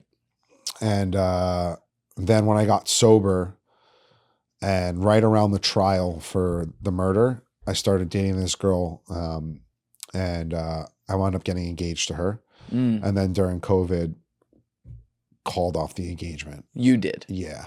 Why'd you call it off? It wasn't going well to begin with. And then I started drinking and drugging again. Oh, you did? Yeah. Yeah. So around... What caused that? What caused that was I'd say disconnection from AA in the program, and then another main thing was financial stress and pressure. I owed out about 400 grand in refunds to clients for Coachellas and concerts and meet and greets. And I'm like, guys, I don't have the money. I paid the vendors. They're not giving me refunds. And like, next thing I know, I got like fucking 3 lawsuits and a judgment and like debt. Like, dude, it got really, really fucking hairy. And so essentially what happened was I started drifting away from my ex, and she was just I don't want to badmouth, she was a ball buster, and it wasn't going well. And then I started drinking and using. COVID came, started drinking and using. Then I really drifted away from her, and then I ended things. Did she call you out for drinking and using? Yeah, and she supported me. She was like, I'll stay with you. But like, dude, I was under so much pressure that like I didn't want to stop drinking and using. Right. It was really, really bad. This was a really dark time in my life. And coincidentally enough, it was a really dark time, but about a couple weeks after my ex and I broke up, Vegas was reopened, and Halloween weekend 2020, Halloween weekend 2020, I was trying to think 2021 or 2020, Halloween weekend 2020, I'm like depressed. And my boy Jacob, may he rest in peace, he was like, yo, let's go to Vegas this weekend. And I was like, I'm in. I was like, I'll get us a private jet. I got us a jet. A private jet. Got us a jet from LA to Vegas. And I'm like telling my boy Jacob, I'm like, let's bring some girls, some girls. Mm-hmm. And he was like, no, like, let's bring some normal girls. Yeah. And I'm like, oh, all right, whatever. We'll bring some normal girls. And lo and behold, he invites this girl, Alyssa. She has 3 best friends. They all come on the plane. I meet this girl, Mia, on the plane to Vegas, who I fall in love with. We get married 24 hours later in Vegas at a fake wedding. And she's actually my real wife today. No. Yeah, we have a 2-year-old son together. It worked out. Yeah, it worked. Dude, it worked out barely. But it worked out because... this is the second Vegas wedding in a week we've had in here. Yeah. So Brian Callen at the front desk saying, "My friend." I got to pull some pictures of that one. Oh my God. And you said it was a fake wedding, but it was a real wedding. You actually got legally married. No, it was a certificate of commitment. All right, that's Japanese. What does that mean? It's like we didn't go to the courthouse and get it like certified. It was a fake Elvis Presley who did the whole wedding, and yeah, we got married, but we weren't married. Like she couldn't come after my money if we got to. Yeah, right. Yeah. It's a real 50 Cent marriage right there. Yes. Yeah. So we're getting fucked up in Vegas. We get married. We get back to LA. I take her on a honeymoon for 10 days to Cabo. Oh, you went on a honeymoon for 10 days longer than you dated? Yeah. I'd known her for about 72 hours. What made you fall so in love with her? Well, one, she was really fucking hot. She still is really fucking hot. Yeah. Like hottest girl I've ever been with. But I was drinking and drugging with her, and she was partying with me. And I was like, this girl just loves me for me. It's not the private jet we're on. Dude, she just, finally, someone's not fucking judging me anymore. So fast forward, like that was October. I'd say, it's Christmas time. Come home and meet my family. I've only known you for about 90 days. Come home and meet my family. All right, I'll come. We're on a plane back to New York. You hadn't told him. I look at her and I'm like, by the way, listen, my parents, you could drink in front of my family. My parents don't know I drink. You're 26 years old. What do you mean your parents don't know you drink? I'm like, well, I was sober, but now I'm not. I'm like, it's all good. Don't worry. She's like, okay. Well, guess we'll talk about this another time. And meet my family. It was all good, whatever. My parents think I'm fucking nuts. They're like, 3 months ago you were engaged and now you got a fucking new girl you just married in Vegas. I was like 100 pounds. Like, you're fucking fat. Like, what the fuck is going on? We go back to LA after the holidays. And 30 days later, I had another fucking crazy breakdown from the amount of drugs I was doing. I tell Mia, my wife then and my real wife now, I said, I got to go to rehab. And so I get on a plane. I go to Cirque Lodge in Utah. 4 days I'm there. 4 days. That's it. 4 days. I call Mia 4 days. I said, you got to get me the fuck out of here. She said, I can't do that. It's not a good idea. And we were broken up. I had broke up with her before I went to rehab. I was like, you got to leave me. Like, I'm going to fucking burn this. I'm burning my life down and you're coming with me if you don't leave me. So I break up with her. And so she's like, I'll get you a plane ticket if you'll get back together with me. Oh, no. Mind you, to think of that. My wife at this time is 22 years old, bro. She's a baby. And you're what, like 26, 26. So she gets me a flight out of there. I break out of rehab. I come back to LA. My parents are freaking out. You break out of rehab. Yeah, like in the middle of the night. I didn't tell anyone. In the middle of the night, I booked a 6 a.m. flight. So at 4 a.m. I wake up and I go to the tech on call and I said, yo, I need my passport, I need my wallet, and I need my phone. He gave it to you? He's like, I can't do that. I got to call the director. I said, get him on the phone. The director's like, just wait till I'm there. I'll be there at 8 a.m. We could talk about this. I'm like, Cirque Lodge is like these big, beautiful windows. You're overlooking like the fucking mountains in Utah. And so I get on the phone. I'm like, yo, dude, I'm going to start smashing your windows out one by one unless you give me back my shit. Sounds like you were better. Yeah. He was like, all right, give him back his stuff. So I leave. I go back to LA. I'm in LA for about 2 weeks. And my friend Darius is like, he's half Colombian. He's like, yo, I'm going to Cartagena for a week. You want to come? And I'm like, I've always wanted to go to Colombia. I heard the blow is great there. I said, I'm coming. So my wife then says, you go to Colombia, I'm leaving you. I said, oh, well, I wasn't planning on taking sand to the beach. So yeah, I understand. No problem. You gotta do what you gotta do. Bro, I go to Colombia, which was supposed to be a 1 week trip. I stayed for 3 months in a full-blown drug psychosis. Calling people, asking them for 100,000 so I could buy an island off the coast of Cartagena. Well, that's not popular to do these days. No. Yeah. No. So early. Yeah. 100K for an island? Dude, I was like, That's it? I was like going to build the next 4 seasons of Cartagena. Listen, pre-Epstein, I would have done that too. But now, not so much. Yeah, it was bad. Anyways, Mia, my wife, winds up flying out there at about like 7-8 weeks in to try and get me to come home. She stays with me out there for the last 4 weeks until finally one day I woke up and I was like, what the fuck am I doing in Bogota? I got to get the fuck out of here. This is a real ride or die, bro. So she stays with me. We come home. I fucking burn my life down in LA over the next 60 days. I pack my bags. I'm like, I got to get out of here. I moved to Florida to try to get sober with my cousin. Were you gambling over those 60 days? Yeah. I had to leave LA for a multitude of reasons. One of the reasons was that people were coming after me for money. And the second reason was because I got evicted from my house that I was throwing these COVID super spreaders at in LA. Oh. Yeah.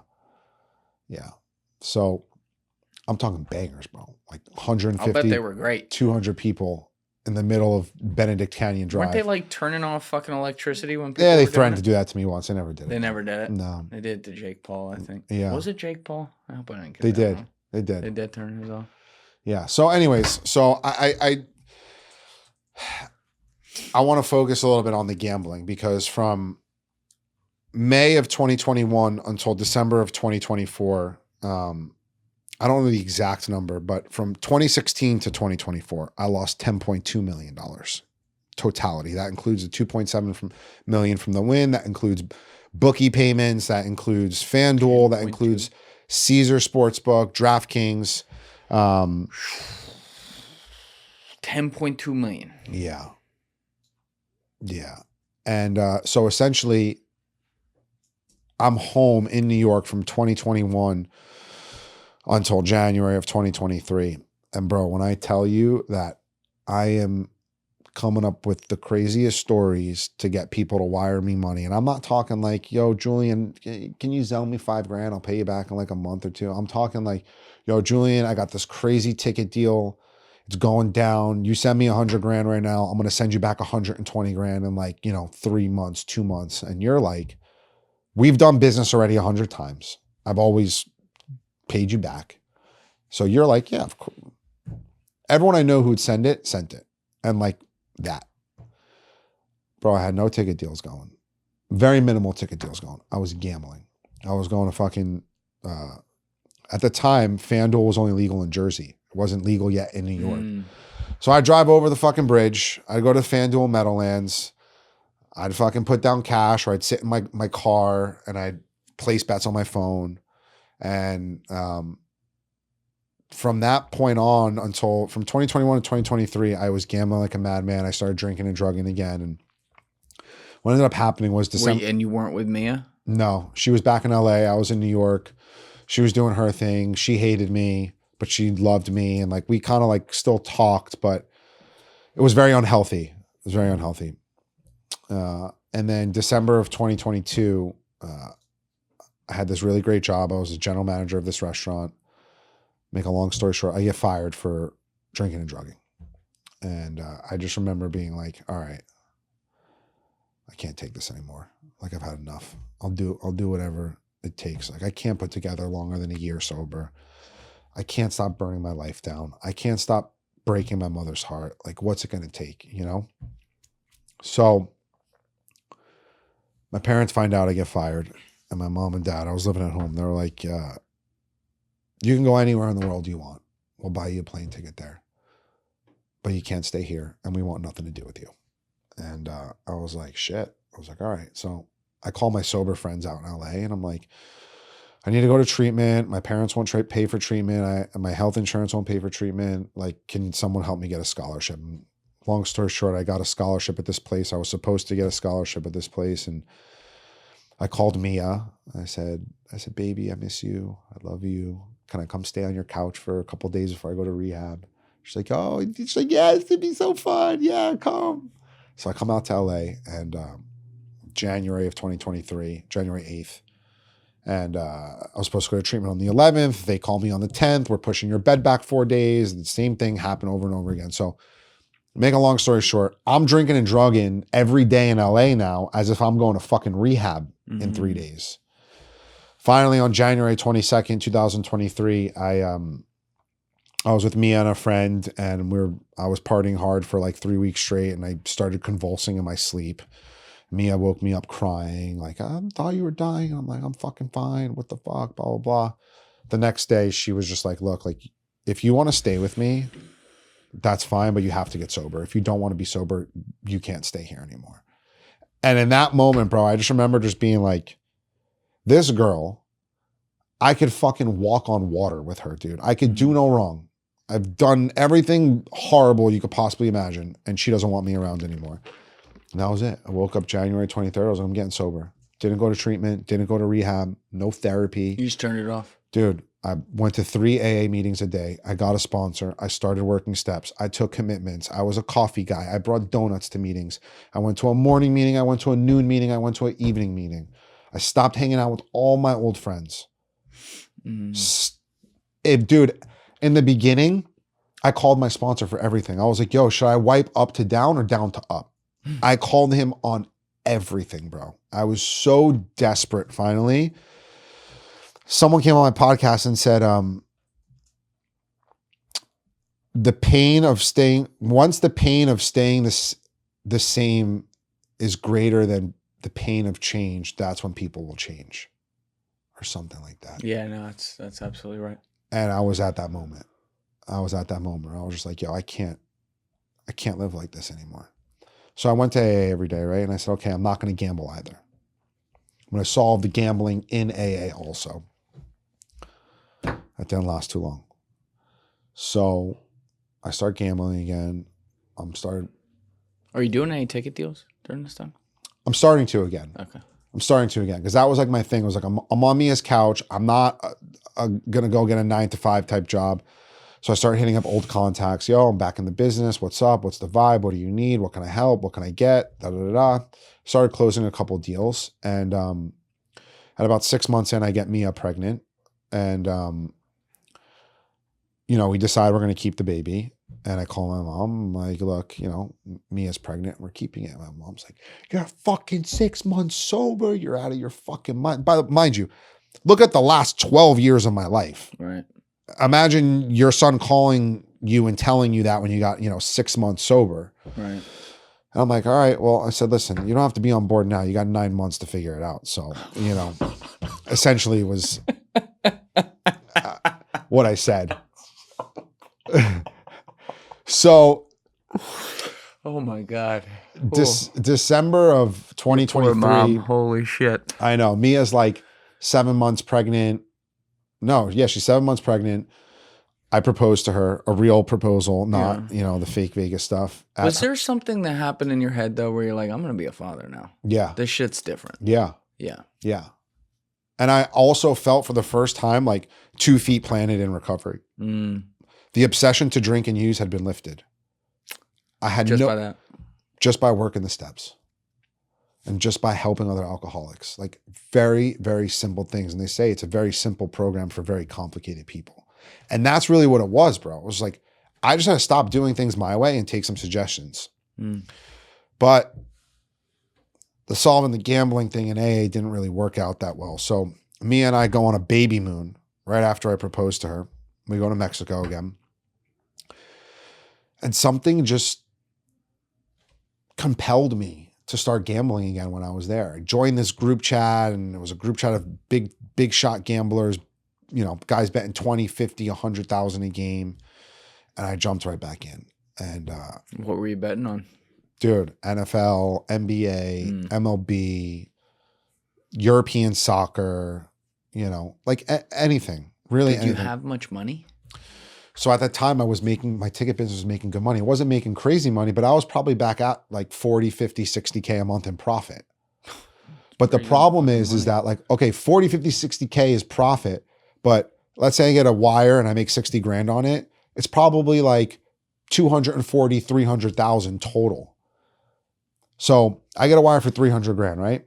240 that I have to send to someone else to actually fill the order. The 60 grand is what I get to keep. I got you. Yeah. So now I'm getting these wires in. And you're using the wires. And I'm using all of it to gamble. And it's not like 2017, 2018, 2019. Yeah. Where I have so much money coming in, I can keep recycling. Right. So what happens is I dig myself a nice little hole my last December 2023 until December of 2024. Found myself in the hole, $1 million.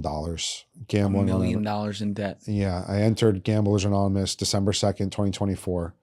And when was your son born?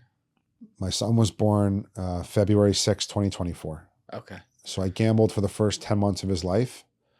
And Thanksgiving of 2024, I was suicidal. I had a plan to go to this beach by my parents' house in the Hamptons, bring my gun with me, swim out halfway and just hopefully wash away. Because my mom had bailed me out $2 million over the last 10 years from gambling debts. I just felt like, dude, like what I want to focus on really is like this gambling shit is so fucking insidious, bro. Yeah. Like I come in here tweaked out on oxys and whatever. You're going to look at me and you're going to be like, yo, like, are you okay? I could be sitting here right now and I can have my entire life savings on the basketball game and you'd have no idea. No clue. How are you going to know? Strange. It's not physically altering. It's not, it's emotionally altering. It's mood altering. Real quick, Lewis, I got to go to the bathroom, but this is good time to dig into this because there's a lot of stuff obviously that's happened legally with gambling as well that is interesting because it went 0 to 100, but we'll be right back. All right, so we just pulled up an article while we were on the break there. So this is from that same case where you had to testify from the New York Post. What a wild fucking headline. News anchor's son filmed having sex with hookers in sextortion plot, according to prosecutors. The suspect on trial for murdering a young man in an Upper East Side apartment secretly filmed the son of Good Day New York host Rosanna Scotto having sex with hookers so that he could extort him into making his famous mom foot the bill for his own massive gambling losses. What a great friend. Yeah, he was a good guy. He was a real gem. Yeah. Jesus Christ. Wow. He's the kind of friend you do need more of, you know? You need more of them. Yeah. And you need to definitely never, cover your ass when he murders someone. Yeah, exactly. Jesus. But anyway, we left off so your son's born in February 2024. you then are you're $1 million in gambling debt. You have a full-blown plan to commit suicide around Thanksgiving. Like, why didn't you do it? So during this time, I'd say when I moved back to New York in 2021, I got a host from FanDuel, right? A VIP host. A VIP host. Yeah. So basically I lost $100,000 in like 3 days. And then I get an email from FanDuel being like, hey, I'm your VIP host at FanDuel. Your play warrants VIP attention. And essentially is like, they send you to the Rangers. They send you to the FanDuel box at Madison Square Garden for Rangers playoff games, Yankee games, Knicks games. You deposit $10,000, you get $2,500 or $2,000 free play on top of it. Just like this VIP program to keep people hooked, to keep people locked in. And essentially what happened was that kept me playing longer. You know what I'm saying? Like I got all these cool perks. They wrap your losses up in a bow and make it fucking all nice and dandy. And you get to go to games and you're this big shot and all that. But really my last year of gambling was nothing enjoyable. It was pain. It was isolation. It was misery, bro. And I tell people that gambling addiction is like living in a prison built by yourself. And every day the walls just start to get smaller and smaller and smaller. And talk about exhausting. I mean, the lies and the conning and the stealing and the robbing Peter to pay Paul. Like, bro, that in itself is more exhausting than fucking running a marathon. Like having to remember what I told my wife, my mom, my dad, my sister, my coworker, my friend, you who I borrowed money from, you who I borrowed money from, you who I borrowed money from.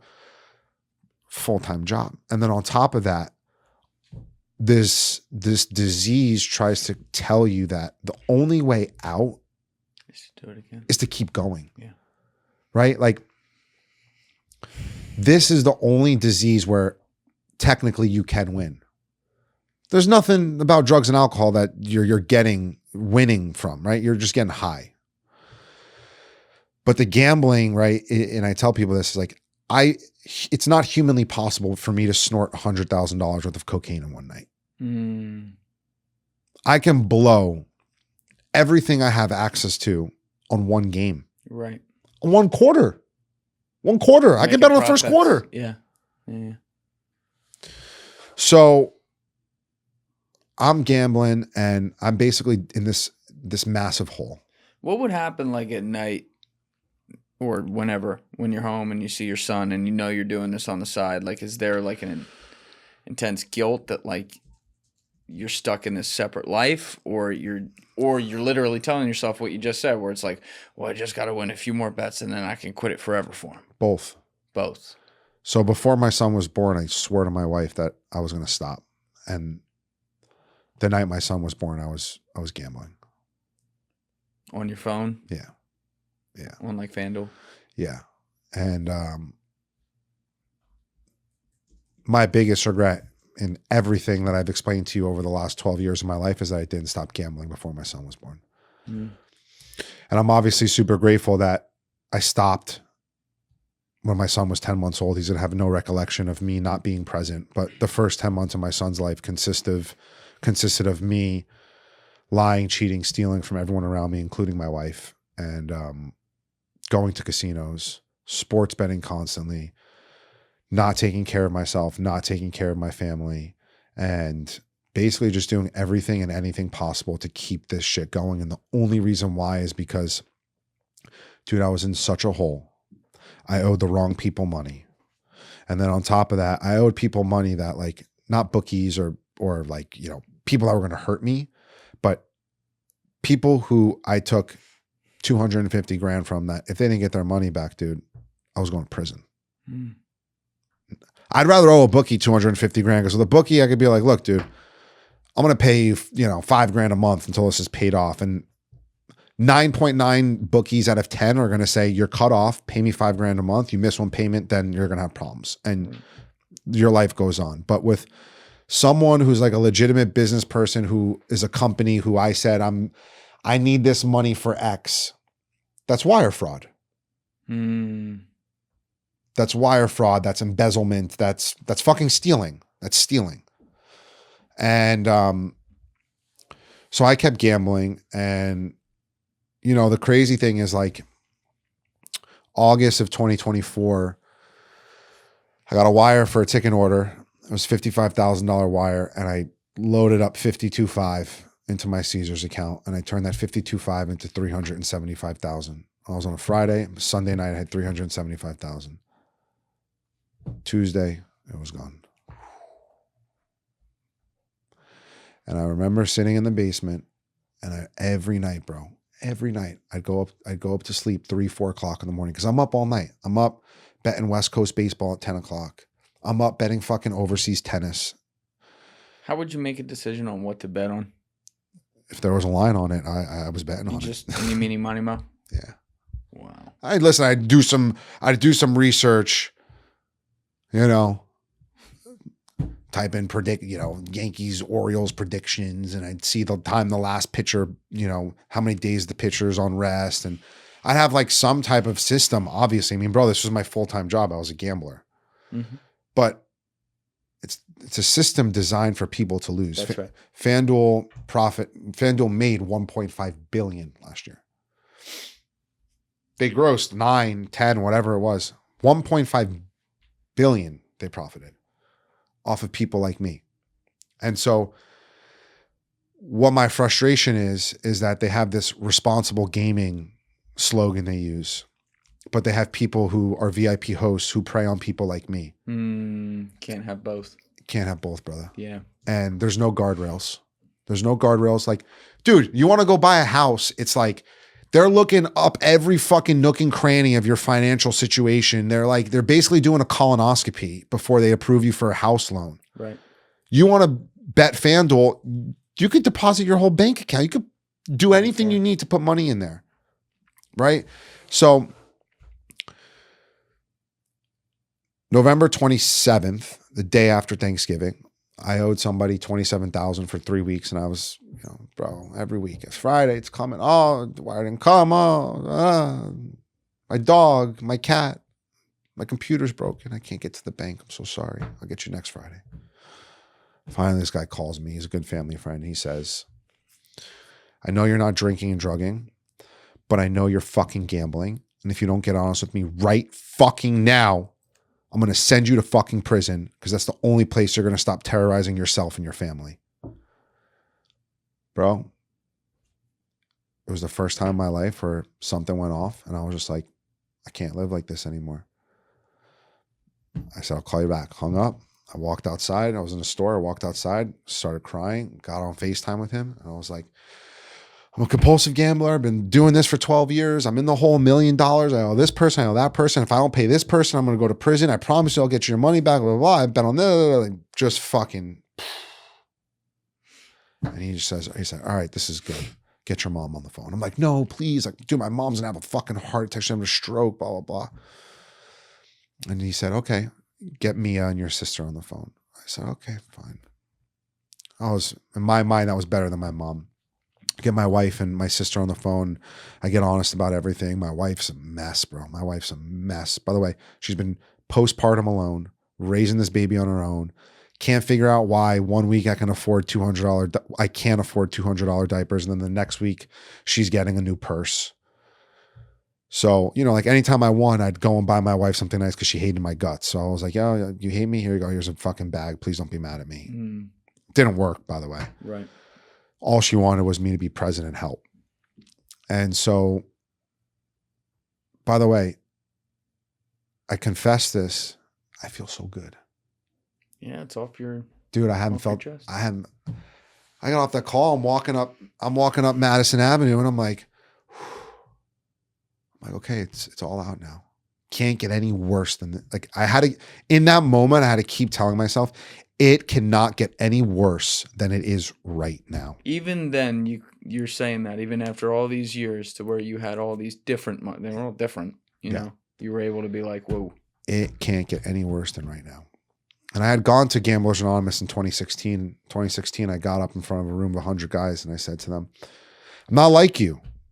If I just win, I don't have to come here. And they all looked at me. They're like, this fucking entitled, spoiled little shit. Good luck. Good luck to you, my friend. So 8 years, I come crawling back down to GA. And all these old timers who got 30, 40 years, who seen me 10 years ago, were like, you were a real fucking asshole the last time you came down here. I hope you're going to do things differently this time. And so I want to just backtrack for a second. This is really important to me. So November 26th was my last bet. November 27th, I confessed to everything. And I didn't gamble that whole weekend. And then Monday, December 2nd, I get a text from my VIP host at Caesars.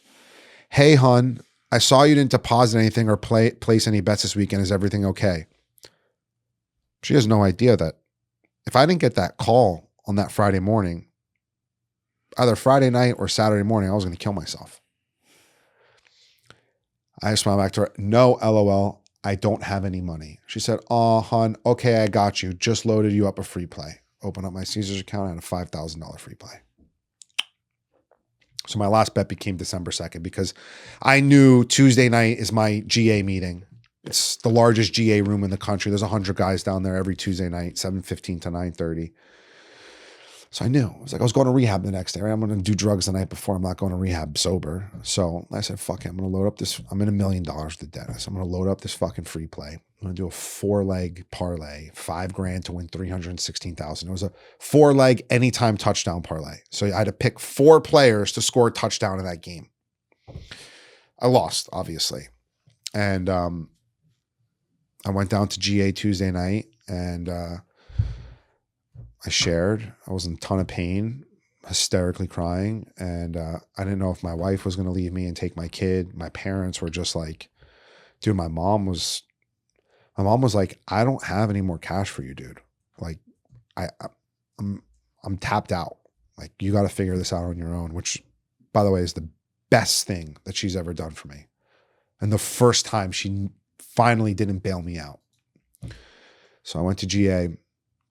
I'm fucking bawling, crying, sharing my story, whatever. And this guy comes up to me after the meeting and just gives me a hug and says, if you don't gamble and you keep coming back, you're going to be fine. Oh, am I going to be fine? What the fuck are you doing? I'm in the homies. Don't worry. It's just money. It'll all get worked out. Just keep coming back. And so I went home that night and I wound up calling that guy and I was on the phone with him for an hour after the meeting. And I get home that night and I said to my wife, I said, I know you fucking hate me. She's a mess, crying. How could you do this to us? You have a kid, you have me. Like my wife doesn't work. And I said to her, I said, listen, if you're going to leave me, just do it now. Don't wait until 6 months, until like life is starting to get okay again. And then you fucking, pull the rug out from under me again. I said, if you're going to leave me now. I'll figure it out. I'll take care of you and Vincent for the rest of your lives, no matter what. I said, just make that decision. She looked at me and she said, we have a family now. I'm not going to leave you. But if you drink, you drug, or you gamble ever again, I'm packing the bags and you will never see us ever again. So I said, okay, fair enough. And in that moment, bro, I had this unwavering feeling of like, I knew I was going to be okay if I never gambled again. And my only fear was losing me and the baby. So when she said that to me, I had like a breath of fresh air where I was like, okay, now I can really get into the work of like, why am I a compulsive gambler? And so I went to GA, I went to GA Zoom meetings, I went to AA meetings, I got a sponsor in GA, and we do this thing down there. It's called the Pressure Relief Group, right? And so you list out everything, how much you make a month, how much money you owe out, who you owe out, the priority of your creditors, right? Who's the most important? Who's pressuring you the most? Are there legal consequences for creditors?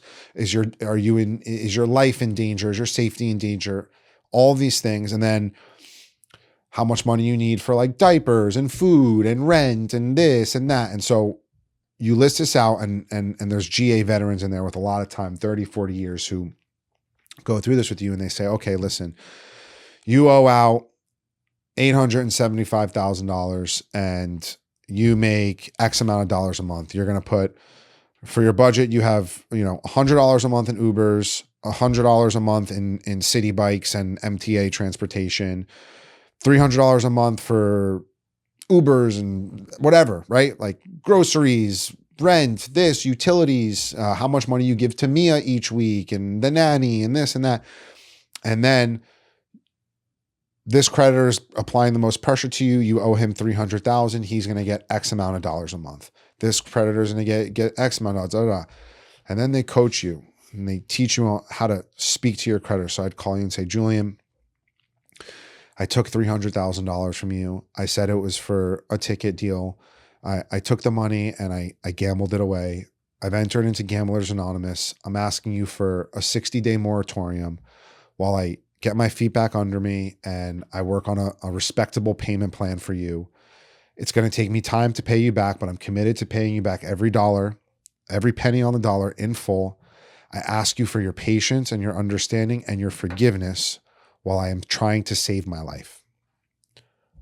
My hopeful reaction would be that you would say, oh, yes, LJ, I'm so happy you're getting help. Most of the reactions were, well, it fucking finally makes sense now. It all makes sense. And some of them were like, you owe me $200,000. I'm not taking $1,000 a month from you. Fuck you. I'm not waiting 10 years, 20 years. Fuck right. You. So you can't blame them for that. No. So it took a couple of months for me to get all of these people at bay, all my creditors at bay, because I didn't owe any institutions. I didn't owe any Amex or Visa or MasterCard or it's people. It's people. Yeah. So it's different, right? Like institutions, dude, I would be like, send me to collections. I'll deal with it then. I don't care, bang up my credit, but it's people and it's relationships and it's people that I preyed on that were close to me, that trusted me, that loved me, that I manipulated and used my charm and used my goodwill that I had earned with them to harm them because of my gambling addiction. And what I can tell you is that of any of the addictions out there, gambling has the highest suicidal ideation rate of any addiction. Gambling is destroying young men across the country right now. It's like the cool thing. The cool thing now is to gamble. But what happens is you get hooked. You start chasing losses, you start lying, you start borrowing, you start cheating, you start stealing, and then that disease starts talking to you. Julian, just put that 4-leg parlay in, bro. You owe 20,000, you put 1,000 on it, you can win 22,000, you can pay everyone back, and then you got money. You could start all over again. And you lose, and you lose, and you lose, and you lose, and you lose. And now next thing you know, I just borrowed 7,000 for 7 different parlays. Now I owe 7 different people $1,000, and it just keeps going and going and going and going. Yeah. And next thing you know, you wake up and you're like, holy shit, I'm in the hole $1 million. Yeah. And then you hear stories, I'm going to kill myself. It's like you hear stories like this and you see it get to that point and you see how real that is. And it's interesting that like we got connected because this is something I've been thinking about a lot recently because, how do I say this? I'm really fortunate, whatever that gene is to like want to keep betting on sports or something like that. I don't have that, right? Like it's just not interesting to me to do that. I think, we bet like $5 or $10 here and there, like on bullshit on a game. But like, if I don't go on an app or like, it's not going to bother me at all. Yeah. But I know a lot of people that it does. And then I see the system as it's set up because I tend to be, I'm a freedom of choice kind of guy and a free markets kind of guy. So the idea of like, okay, you legalized gambling so that people can make their own choices on the surface. I agree with that. Where I take an issue with it, and this is on me for not looking at this as much in the past as I have over the past couple of months, is the scope and accessibility of it. Meaning the fact that it is right there on your phone at all times, especially if you have a problem. And the fact that there are people like the people you describe who are literally paid a salary to prey on your problem with no limits whatsoever. That is a guardrail that has been just fucking run over at 150 miles an hour, and I can't support that. And like, I texted a couple weeks ago. I texted one of the guys who works at the marketing company that we have because we've done like a few ads in the past for like I won't name them, but you can run the tape. Like a couple different companies. I said, no more. No more, because I don't know what they're doing to people out there, and I don't know which people in my audience are predisposed to that in a way. And I'm like, listen, if it's out there and it's in the free market, fine. But like, we're not going to do that. Your demographics on this podcast, a lot of young men? Sure. Okay. Oh yeah. I'd say I'd put the scope at over 70% of those young men have been or are being affected by compulsive gambling as we speak. 70%. I guarantee you. What makes you say that? It's not that I don't believe you. I'm just. What makes me say that is that in my Gamblers Anonymous room, every single Tuesday night, there's about 10 to 20 new guys, all under the age of 30 years old, who come down crying, who've lost their ass, who owe out a bunch of money. And listen, the following week, maybe one of them comes back. The rest of them go back out and keep going the same way I did. But I will say this, right? Like, it's wild. I'm not anti-gambling. I'm not anti-drinking. I'm not anti-drugging. I work in my family restaurant. I'm pouring fucking Clase Azul. Please, let's do it. Do a shot. Please do a shot. It's just not for me, brother. Right. That shit ruined my life. But I don't have reps from Clase Azul calling you at 7 p.m. You went to Fresco tonight. Why weren't you drinking Clase Azul? Here, take a free Clase Azul. Yeah. Yep. Here's the other part, right? How I know kids at 21 years old who have deposited over $150,000 into their FanDuel account in less than a month. How is there not some type of red flag going up that a 21-year-old kid is depositing six figures into a gambling account? Yeah, there has to be some sort of. And what doesn't happen, what does happen is that they get that alert and they call them and say, hey, Julian, I'm your VIP host. You want to go to the Yankees game? You want to sit front row behind first base? Mm-hmm. Keep betting, brother. Oh, you lost 20,000 this week. Yo, here's a 2K free play on us, man. Sorry. You'll heat up eventually. You're on a bad streak. Same shit that was said to me. How about, and this is what really got my attention before the sports betting. The thing that got my attention is the scope of, it was ironically, the first thought was like an Anthony Pompliano tweet that I'll get to in a minute, but the scope of prop betting in the real world on like Polymarket and things like that, where you can bet on where a cat takes a shit on 6th Street at any given moment. Besides the fact, by the way, there's a lot of people doing insider trading with this stuff too. That's a whole separate issue. We can talk about that too. But I would see this, and like Polymarket tweets stuff out that's like actually like news reports and stuff. And so a lot of times, like when I'm commenting on news reports, it'll be like Polymarket and stuff. And then I realized, I was like, oh shit, they're tweeting this out, and then people can go find a bet like this and actually like bet on it. Yeah. That's fucking crazy to me. What's crazier to me, even crazier than that, is that Polymarket and Kalshi are saying that like, we're not a gambling company. What? We're not a gambling. They said that? Yeah. They said they're not a gambling company. By the way, I think it's like 71%. I read something 2 days ago. I can't believe I'm forgetting. It's another 71% or 91% of the people who are on prediction markets are losers. That's how people make money on. And by the way, the balance sheet thing. Correct. Yeah. And the other people that are making money are probably in insider trading. So my thing is this, right?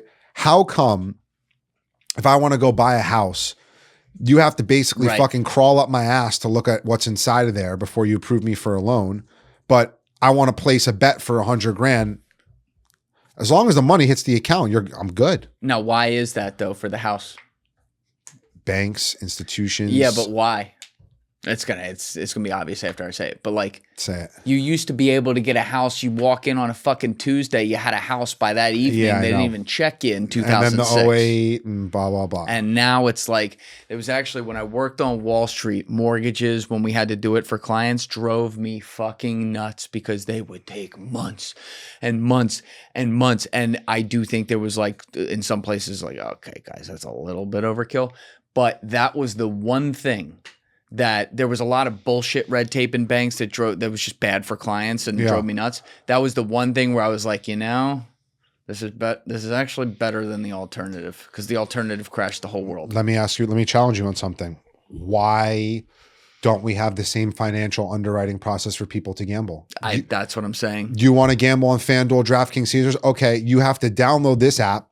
You have to go through a 2-week process where they go through your salaries, your pay stubs, your trust funds, your assets, and they say, okay, Julian, you make $100,000 a year and you have access to $500,000, whatever it is. And then they determine you are only allowed to lose $50,000 a year. And you can try 100 different apps, but it's all under the same financial undertaking. So once you lose 50 grand across those apps or on one app, that's it. You're done. You can't gamble again until next year. That would make too much sense, Louis. And they wouldn't be making as much money. That's right. And the states wouldn't be making as much money. That's and right. the congressman who approved it won't be getting those payouts under the table anymore. 100%. I think it's a great argument. But you know what's going to happen? And this is really sad. And this is, I hate to say this, but it's true. Either a very wealthy, powerful, influential person's child is going to get wrapped up in gambling, is either going to kill himself or end up in prison, or a senator's son is going to kill himself or end up in prison because of compulsive gambling. And then they're going to say, whoa, guys, we got to pull the brakes down on this. That senator will. Listen, I've really started challenging vocally, FanDuel, all of them. I attacked the CEOs on LinkedIn. I was going at the head of legal on Call Sheet today on LinkedIn. The CEO of Call Sheet blocked me on LinkedIn already. I made one. You got blocked on. Think you can do that? Yeah, dude. I fucking commented. I said if Call Sheet is not gambling, then why do you give people the option to self-exclude? You only do that on gambling apps. Yeah. So, regulated prediction markets or financial exchanges. That's hilarious. Is it? It's regulated prediction. It's regulated. It's a financial exchange to be able to bet on sports. It's a financial. Is that what they're saying for that, Deef? Yeah, this is. Or is that for? That Wall Street Journal article was the one I was referencing to. So here, and this isn't actually what I think either, but here's the definition argument that makes it a little weird. Do you think the stock market is legalized gambling? Yes and no. Okay.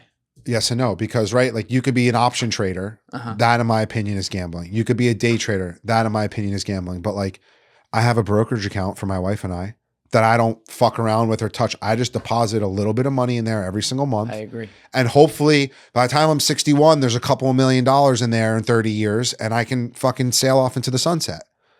But I'm not checking my brokerage account every day. I'm not calling, yo, fucking load up on Tesla, dude. Load up on this. Like, yo, give me. Don't do that. Yeah, but like that's what I'm saying is like, yeah, you could be in the stock market and be in it for the long haul and trying to build wealth. Mm-hmm. And right, it's not smart for me to just tuck away $500 a month into a savings account and just let it sit there at 3% compared to put it into a money markets account, bonds, treasuries, whatever the fuck, all the shit I don't even know. I have my financial advisor is actually in program with me, in GA with me. him and his dad. That's actually kind of interesting. So he like, dude, he you know, he'll call my wife if he thinks I'm like acting up. If I try to take out any money, he calls my wife, which I've never done, obviously, but like the guardrails are up. He's like, dude, your money will grow at 8 to 12% every year. We are not loading up on Tesla. We are not loading up on fucking Apple. Like, yeah, you like those stocks? Okay, cool. Yeah. When you have enough money, you could put a little here, a little bit there. But like most of your markets is like funds and hedge funds and all, not hedge funds. I don't know. I don't even fucking know what I'm saying because I don't care. I don't pay attention. All I know is that here's the money. I'll check back in 30 years and hopefully I can take some money out and retire. Make sure he's not pulling any money out. You know what I'm saying? No, he wouldn't be. I know. There's guardrails on that. But it gets interesting. It does. When you start looking at that and crypto's gambling. Yeah. And I had said there was a Anthony Pompliano tweet that like kind of came back to me, ironically, that really made me think about this. He sent it a while ago. This might have been I don't know. I haven't checked in a while, but it might have been 2 years ago where he tweeted this. And I just kind of like had it in the back of the subconscious and didn't think about it again.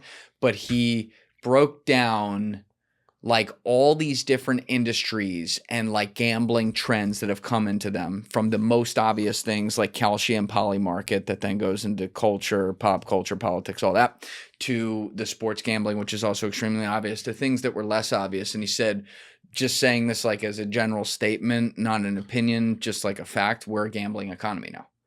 And you start to think about that and you wonder if there's something to that, if there's some type of real predatory preying upon that's going on there.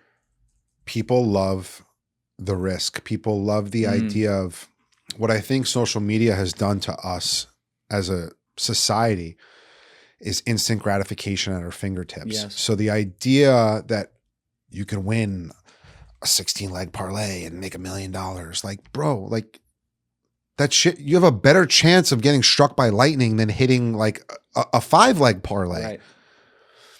These are all things. And by the way, it's like they're engineered, there's push notifications. Like it's all things that just keep you going. That's right. Keep you going, keep you in action, keep you slowly just bleeding out. And furthermore, bro, gambling is a tax on the poor, right? The really rich people can go and gamble like fucking, you know, Kevin Hart and LeBron James and like Michael Jordan. These guys can go to the casino and lose $1 million tonight. And like, it'd be like me and you losing $5. Yeah. But what happens is that you go to a casino, you look around, 90% of those people are lower class, sitting at a slot machine or at a table. And by the way, those are the people that can't afford to lose $100, $200, $300 a week, let alone in a night. And what happens is they can't come home, put food on the table. They're missing rent payments. They're missing mortgage payments. They're missing car payments. And so what I think we're going to see over the next 5 to 10 years is an epidemic that frankly is probably going to make the Sackler family and Purdue Pharma and OxyContin look like a fucking walk in the park. Because what you're going to see is the financial ramifications of what gambling is going to do on our society is going to be far worse than whatever prediction they have for this, right? Most people in America cannot afford to lose $100 or $200 on their paycheck, yet people are blowing their entire paycheck on these things. So that's wild. It's actually very, very scary. I'm so happy to be on the other side of it. Do you feel firmly on the other side of it now? Dude, like I've made my whole brand and logo anti-gambling, Mr. Gamblers Anonymous, Mr. I want to help people.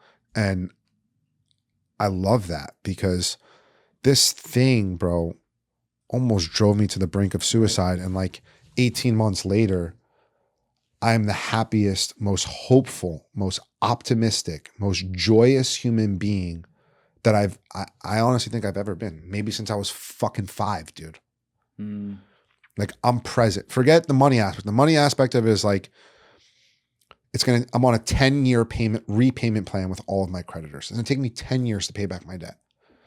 All of them are okay with it. And I'm hoping that as things progress, maybe I can be 8 years, maybe it can be 7 years. But no matter what, in Gamblers Anonymous, you pay them back over time. We call that GA medicine every month to pay back your creditors, right? If I made $10 million today, my GA advisors would not allow me to pay my debt back like this. They would not. They would still want me to pay it back over 5, 6, 7 years. Why? Because I need that reminder still of what the fuck I just did. Right. But dude, it's insidious. It's the hardest of the addictions. And one of the reasons why is like, you don't need drugs and alcohol to survive. You get sober. You don't need to redevelop your relationship with alcohol. You shouldn't have a relationship with alcohol when you're sober. Same with drugs. Right. You stop gambling, bro. My relationship with money was dog shit. So where is it now? It's better. It's better. How do you think of money? dude, I get $1,000 now, and I'm like, I feel like I'm fucking Jeff Bezos. I'm like, nice, got a G-bone, let's go. Like that, like to me is a lot of money, you know, and in the grand scheme of things, it's really not. Having a wife and a kid and bills to pay, like you've come to realize a grand is not a lot, but like, dude, I get 50,000, I'd load 48.5 into a gambling account. If I got $50,000 today, 25 it's going to a brokerage account. This is going to savings. This is going to bills and whatever. Like it goes places. And like, I think the most important thing is that I don't live looking over my shoulder anymore. I'm not stressed about money. I'm present with my wife and my kid. I can enjoy the little moments. I'm not big balling. I'm not flying. I'm not taking jets to Vegas. I'm not going on, you know, $50,000 vacations anymore, but like maybe one day I will. But did that stuff ever make you happy? No. Looking back on it? There was no real happiness. I'm happier now being in the whole $1 million than I was when I was making $1 million. Meaning like, this is what let me be more specific. Before you were like, for example, in debt when you were soberish, right? And you were making a lot of money on your ticket business. You had got some of your life in order and you had access to nice things that then led to you gambling and stuff like that. Was never enough, bro. Never enough, right? I got the gold Rolex. After a week, I'm like, what the fuck did I even buy this thing? Right. This thing's not making me happy. Got a stupid B6 Alpina, $2,500 a month car. After like 3 months, I was like trying to find some sketchy Armenian men in LA to total it for me because I didn't want to pay the note on it anymore. I didn't do that, but that's like my crazy story for another day. That's my crazy way of thinking, like as an addict, like thinking that like all of these external solutions for internal problems. Right. And addiction and recovery from any addiction is an inside job. It starts within, starts with like being proud of who you are, doing esteemable acts, and not like holding open the door for the grandma at the grocery store and then like, yo, Instagram, I just held open the door for grandma. Performative bullshit. Like just like doing the right thing, being honest, being a man of integrity. I say, Julian, I'm going to be here at 1:00. I was late today, but I'm here at 12:55. Like texting you, yo, bro, I'm going to be 10 minutes late. Like, sorry, you know, like just like esteemable things, right. And being a man of your word. That's what makes me feel good today. And to anybody who's listening or watching and struggling with any type of addiction, there's no person or thing or place, including a treatment center, that'll fix the problem you have inside of you unless you are willing to fix it yourself. Then all of those other things can help you on that journey. But if you are not willing to change and take some suggestions, you know, this might be bad advice, but I tell people this anyways. Go back out and keep drinking and drugging until you're ready. Go and feel a little bit more pain, because for me, I had a fucking, they said, don't touch the stove, it's hot. I had to fucking burn my hand on that stove. Right. So the other thing is, I got to GA and I did 3 things to stop gambling. Not 3 things, 3 roadblocks I set up. The first one was I self-excluded in the state of New York and New Jersey. So filled out a form, I mailed it in, copied my ID, photo of myself. I am banned from all the apps. If I try to log into any gambling app, Call Sheet, Polymarket, take away the temptation. Yep. It says your account, you're not allowed to gamble. If I walk into a casino in New York and I try to play cards or slot machine or anything, I'm arrested for trespassing. That's the first thing. The second thing I did in my first year was I didn't watch any sports. As a sports bettor, I did not watch any sports for a year. Not one game, bro. Good for you.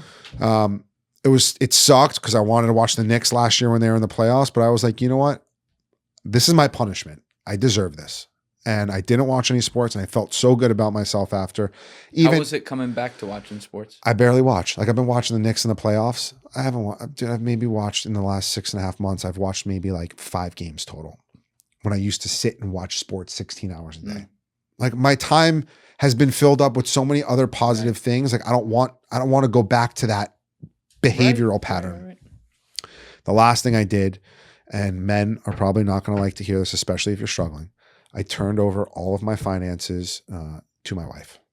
So my wife runs all of my bank accounts. I have a credit card. It's got a limit on it.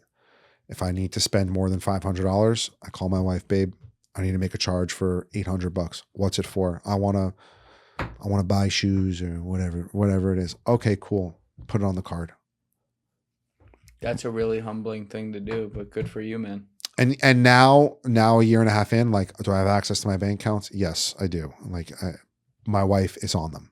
If anything gets sent out, a Zelle gets sent out, she gets a notification. Yeah. And listen, she, for the most part, she trusts me. She does trust me. But it takes a while to build that back, right? Long time, bro. My parents don't really trust me. I think seeing... Can you blame them? No. I think seeing me in the podcast, like, okay, my mom's like, okay, like, I'm very confident you're in recovery and you're doing the deal now. But there's always that stomach feeling for them of like, when's the shoe going to drop again? How do you, or do you, I should say, ever have even a split second, whether it's alcohol, drugs, gambling, or whatever, where like your mind goes away for a second and you think about, well, what if I just, does that ever happen? And B, if it does, how do you deal with that? So I don't have the obsession or the craving to use, to drink, to gamble anymore. And I can say that I don't have that because that's the result of working the 12 steps. The 12 steps of any AA, GA, NA program, SA, Sex Addicts Anonymous program, is meant to do an inventory, clean house, rid yourself of all this resentment, anger, fear, et cetera, so that you can clean slate, fresh start. And that obsession has been lifted. Am I going to sit here and tell you that I don't reminisce of the times of winning $500,000 in blackjack at the Wynn in Las Vegas, which, by the way, I lost over the next 48 hours after I won that? Of course I do. Of course I do. You're human. Yeah. The addict mind, though, like, I'm an addict. Part of my disease is that I have this incredible forget button. Forget all the bad times. And all I remember is the good times, popping bottles and having money and not being stressed and not being in a jam and not this and not that, and only like good times, movie picture moments, like amazing, incredible moments of like doing a little bit of blow and not being a total fucking crackhead. But the reality of it is, even though maybe some moments started like that, they always ended with me alone, isolated, miserable, drank too much, did too much blow, woke up the next day, I'm never doing blow again. 4 hours later, I'm dealers on the way. And that really is like, they say, play the tape out, anticipate the consequences of your actions. I play the tape out, bro. Every time I said I didn't want to do it anymore, left to my own devices, I did. And that's addiction in a nutshell for you. But what the point you make there is actually really important about how to visualize it. It's like you have to imagine a bad movie that you want to avoid. You can't look at the good things that lead to the climax of like the disaster. You have to look at what the disaster is and see how much worse that feeling is than what the good feeling is on the way there. Dude, I tried so long, so many different ways to drink, to drug, to gamble normally, right? Like a gentleman. I tried just smoking pot. It led me back to drinking. I tried just drinking, not doing drugs. Anytime alcohol touched my lips, the fucking bag was on the way, bro. The bag was on the way. And then I'd say, I'm only doing 1 8-ball tonight. 3 o'clock in the morning, tweaked out. What am I doing? I'm calling my dealer 100 times till he brings me another one. Yeah. And like, it got to a point where like my dealer would bring me an 8-ball and he'd be like, dude, just take another one. I know you're going to need it. I'm not going to be up at 4 a.m. for your fucking 800 phone calls. So just take another one. You can pay me later. Yeah. Dude was like, and I'm like, oh, that guy's a nice guy. Not like, oh, maybe I have a fucking problem, you know? But that was addiction, bro. That really, for me, was the prison that I lived inside of for so long and suffered for so long. And the amazing news that I have for everybody is that you don't have to live like this. There is a solution. There is hope. And I understand not everybody is a 12-step person. Not everyone likes AA and finding a higher power, a God of your understanding, like that, those words freak people out. By the way, I went to Catholic school. When I went to AA and they said, trust in a higher power, I said, fuck God. Fucking God. Are you kidding me? There was God. There wouldn't be kids dying in Africa. Like, you know what I'm saying? Like, I was very resistant to that whole spirituality program, but it's like, I don't have to believe in Jesus Christ or God or this person. Like, my higher power is a higher power of my own understanding. Something that you got to be humble in the face of. There's something greater out there than myself.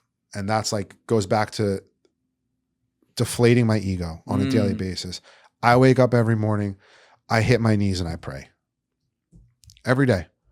And I was talking to my wife about this. I said, it's interesting when I don't pray and meditate and I get disconnected on that spiritual front for a long time, my behaviors start to show. I'm more restless, irritable, discontent. I'm a little bit more argumentative. I'm a little bit more angry.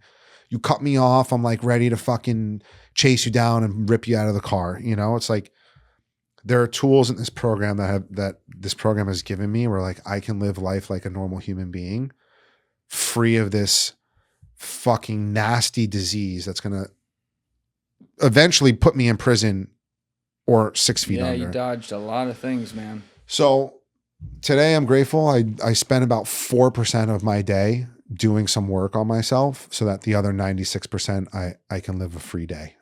Well, I'm really glad about that, man. And I've said this to a few different guests over the past 6 months who are telling like some harrowing stories, and it's true about them in all different ways. Like, you have a really intensive self-awareness about the places you've been, the things you've done, the decisions you made, the resources you had that could have helped you not make those decisions that other people don't have, and you still found a way to make bad decisions. And like now you finally got yourself to a place in your life where it seems like you're on the right path, which is great to see.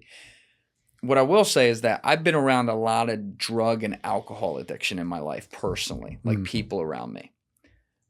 In this show, talking with fans a lot over the years, I've been around a lot of people I've spoken with who have struggled with drugs and alcohol. Ironically, I don't know that I've ever had someone reach out to me, that I saw at least, about gambling addiction. And I've had people around me before who I'm like, all right, you're definitely gambling a little too much, but anything close to like what you talked about. That said, the stats are the stats, and you're right. And it's something I'm more aware of now, that like there are a lot of people who have a serious problem out there. But for no matter what the problem someone might be having is, whether it's drugs, alcohol, gambling, or all the above, one thing people might say to someone like you is, damn, bro, you were really lucky to have a backstop in so many points in your life, because as you said, like your AA guy was saying, like you were born with a golden spoon up your ass. Like your parents were there to bail you out again and again. And the fact of the matter is, a lot of people listening right now who have dealt with this with people close to them, or have dealt with it themselves, or the people I'm thinking about who have dealt with it, they didn't have that. Do you ever wonder what it would have been like if you were more of a regular Joe and didn't have connected parents, or didn't have access to money and things like that, like where you'd be right now? Two folds to it. Ready? The first fold is the obvious. I probably would be in prison, or I'd probably be dead. I don't think I would have been a homeless under the bridge type of guy. I was so extreme that I would have been in prison, or I'd be dead. The other flip side of it is that this last time around, my parents didn't bail me out, and they finally stopped enabling me. And what happened? I had to feel the consequences, the full-fledged hammer of the consequences, and I stopped. And my dad, for years, told my mom, don't send the fucking money. Well, these people are threatening to come and kill him. They're not going to fucking kill him. And you know what? Maybe they will. But do you send him this money, he's not stopping. Yeah. And my mom, listen, my mother bailed me out half the time because she was afraid of the consequences of her own career. Maybe someone calling work or the newspapers and saying Rosanna Scotto's son is a degenerate gambler. He owes me $100,000. He's a deadbeat, this and that, whatever the case may be.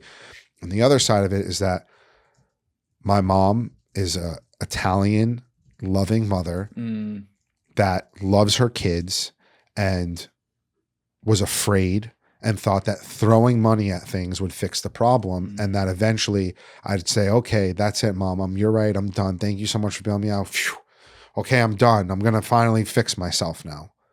And so, you know, people say this to me all the time, like, oh, you're lucky you got rich parents. Like, dude, my rich parents, yeah, kept me out of trouble and maybe did protect me, but like, maybe if they didn't bail me out that first time ever, maybe it would have just stopped right then and there.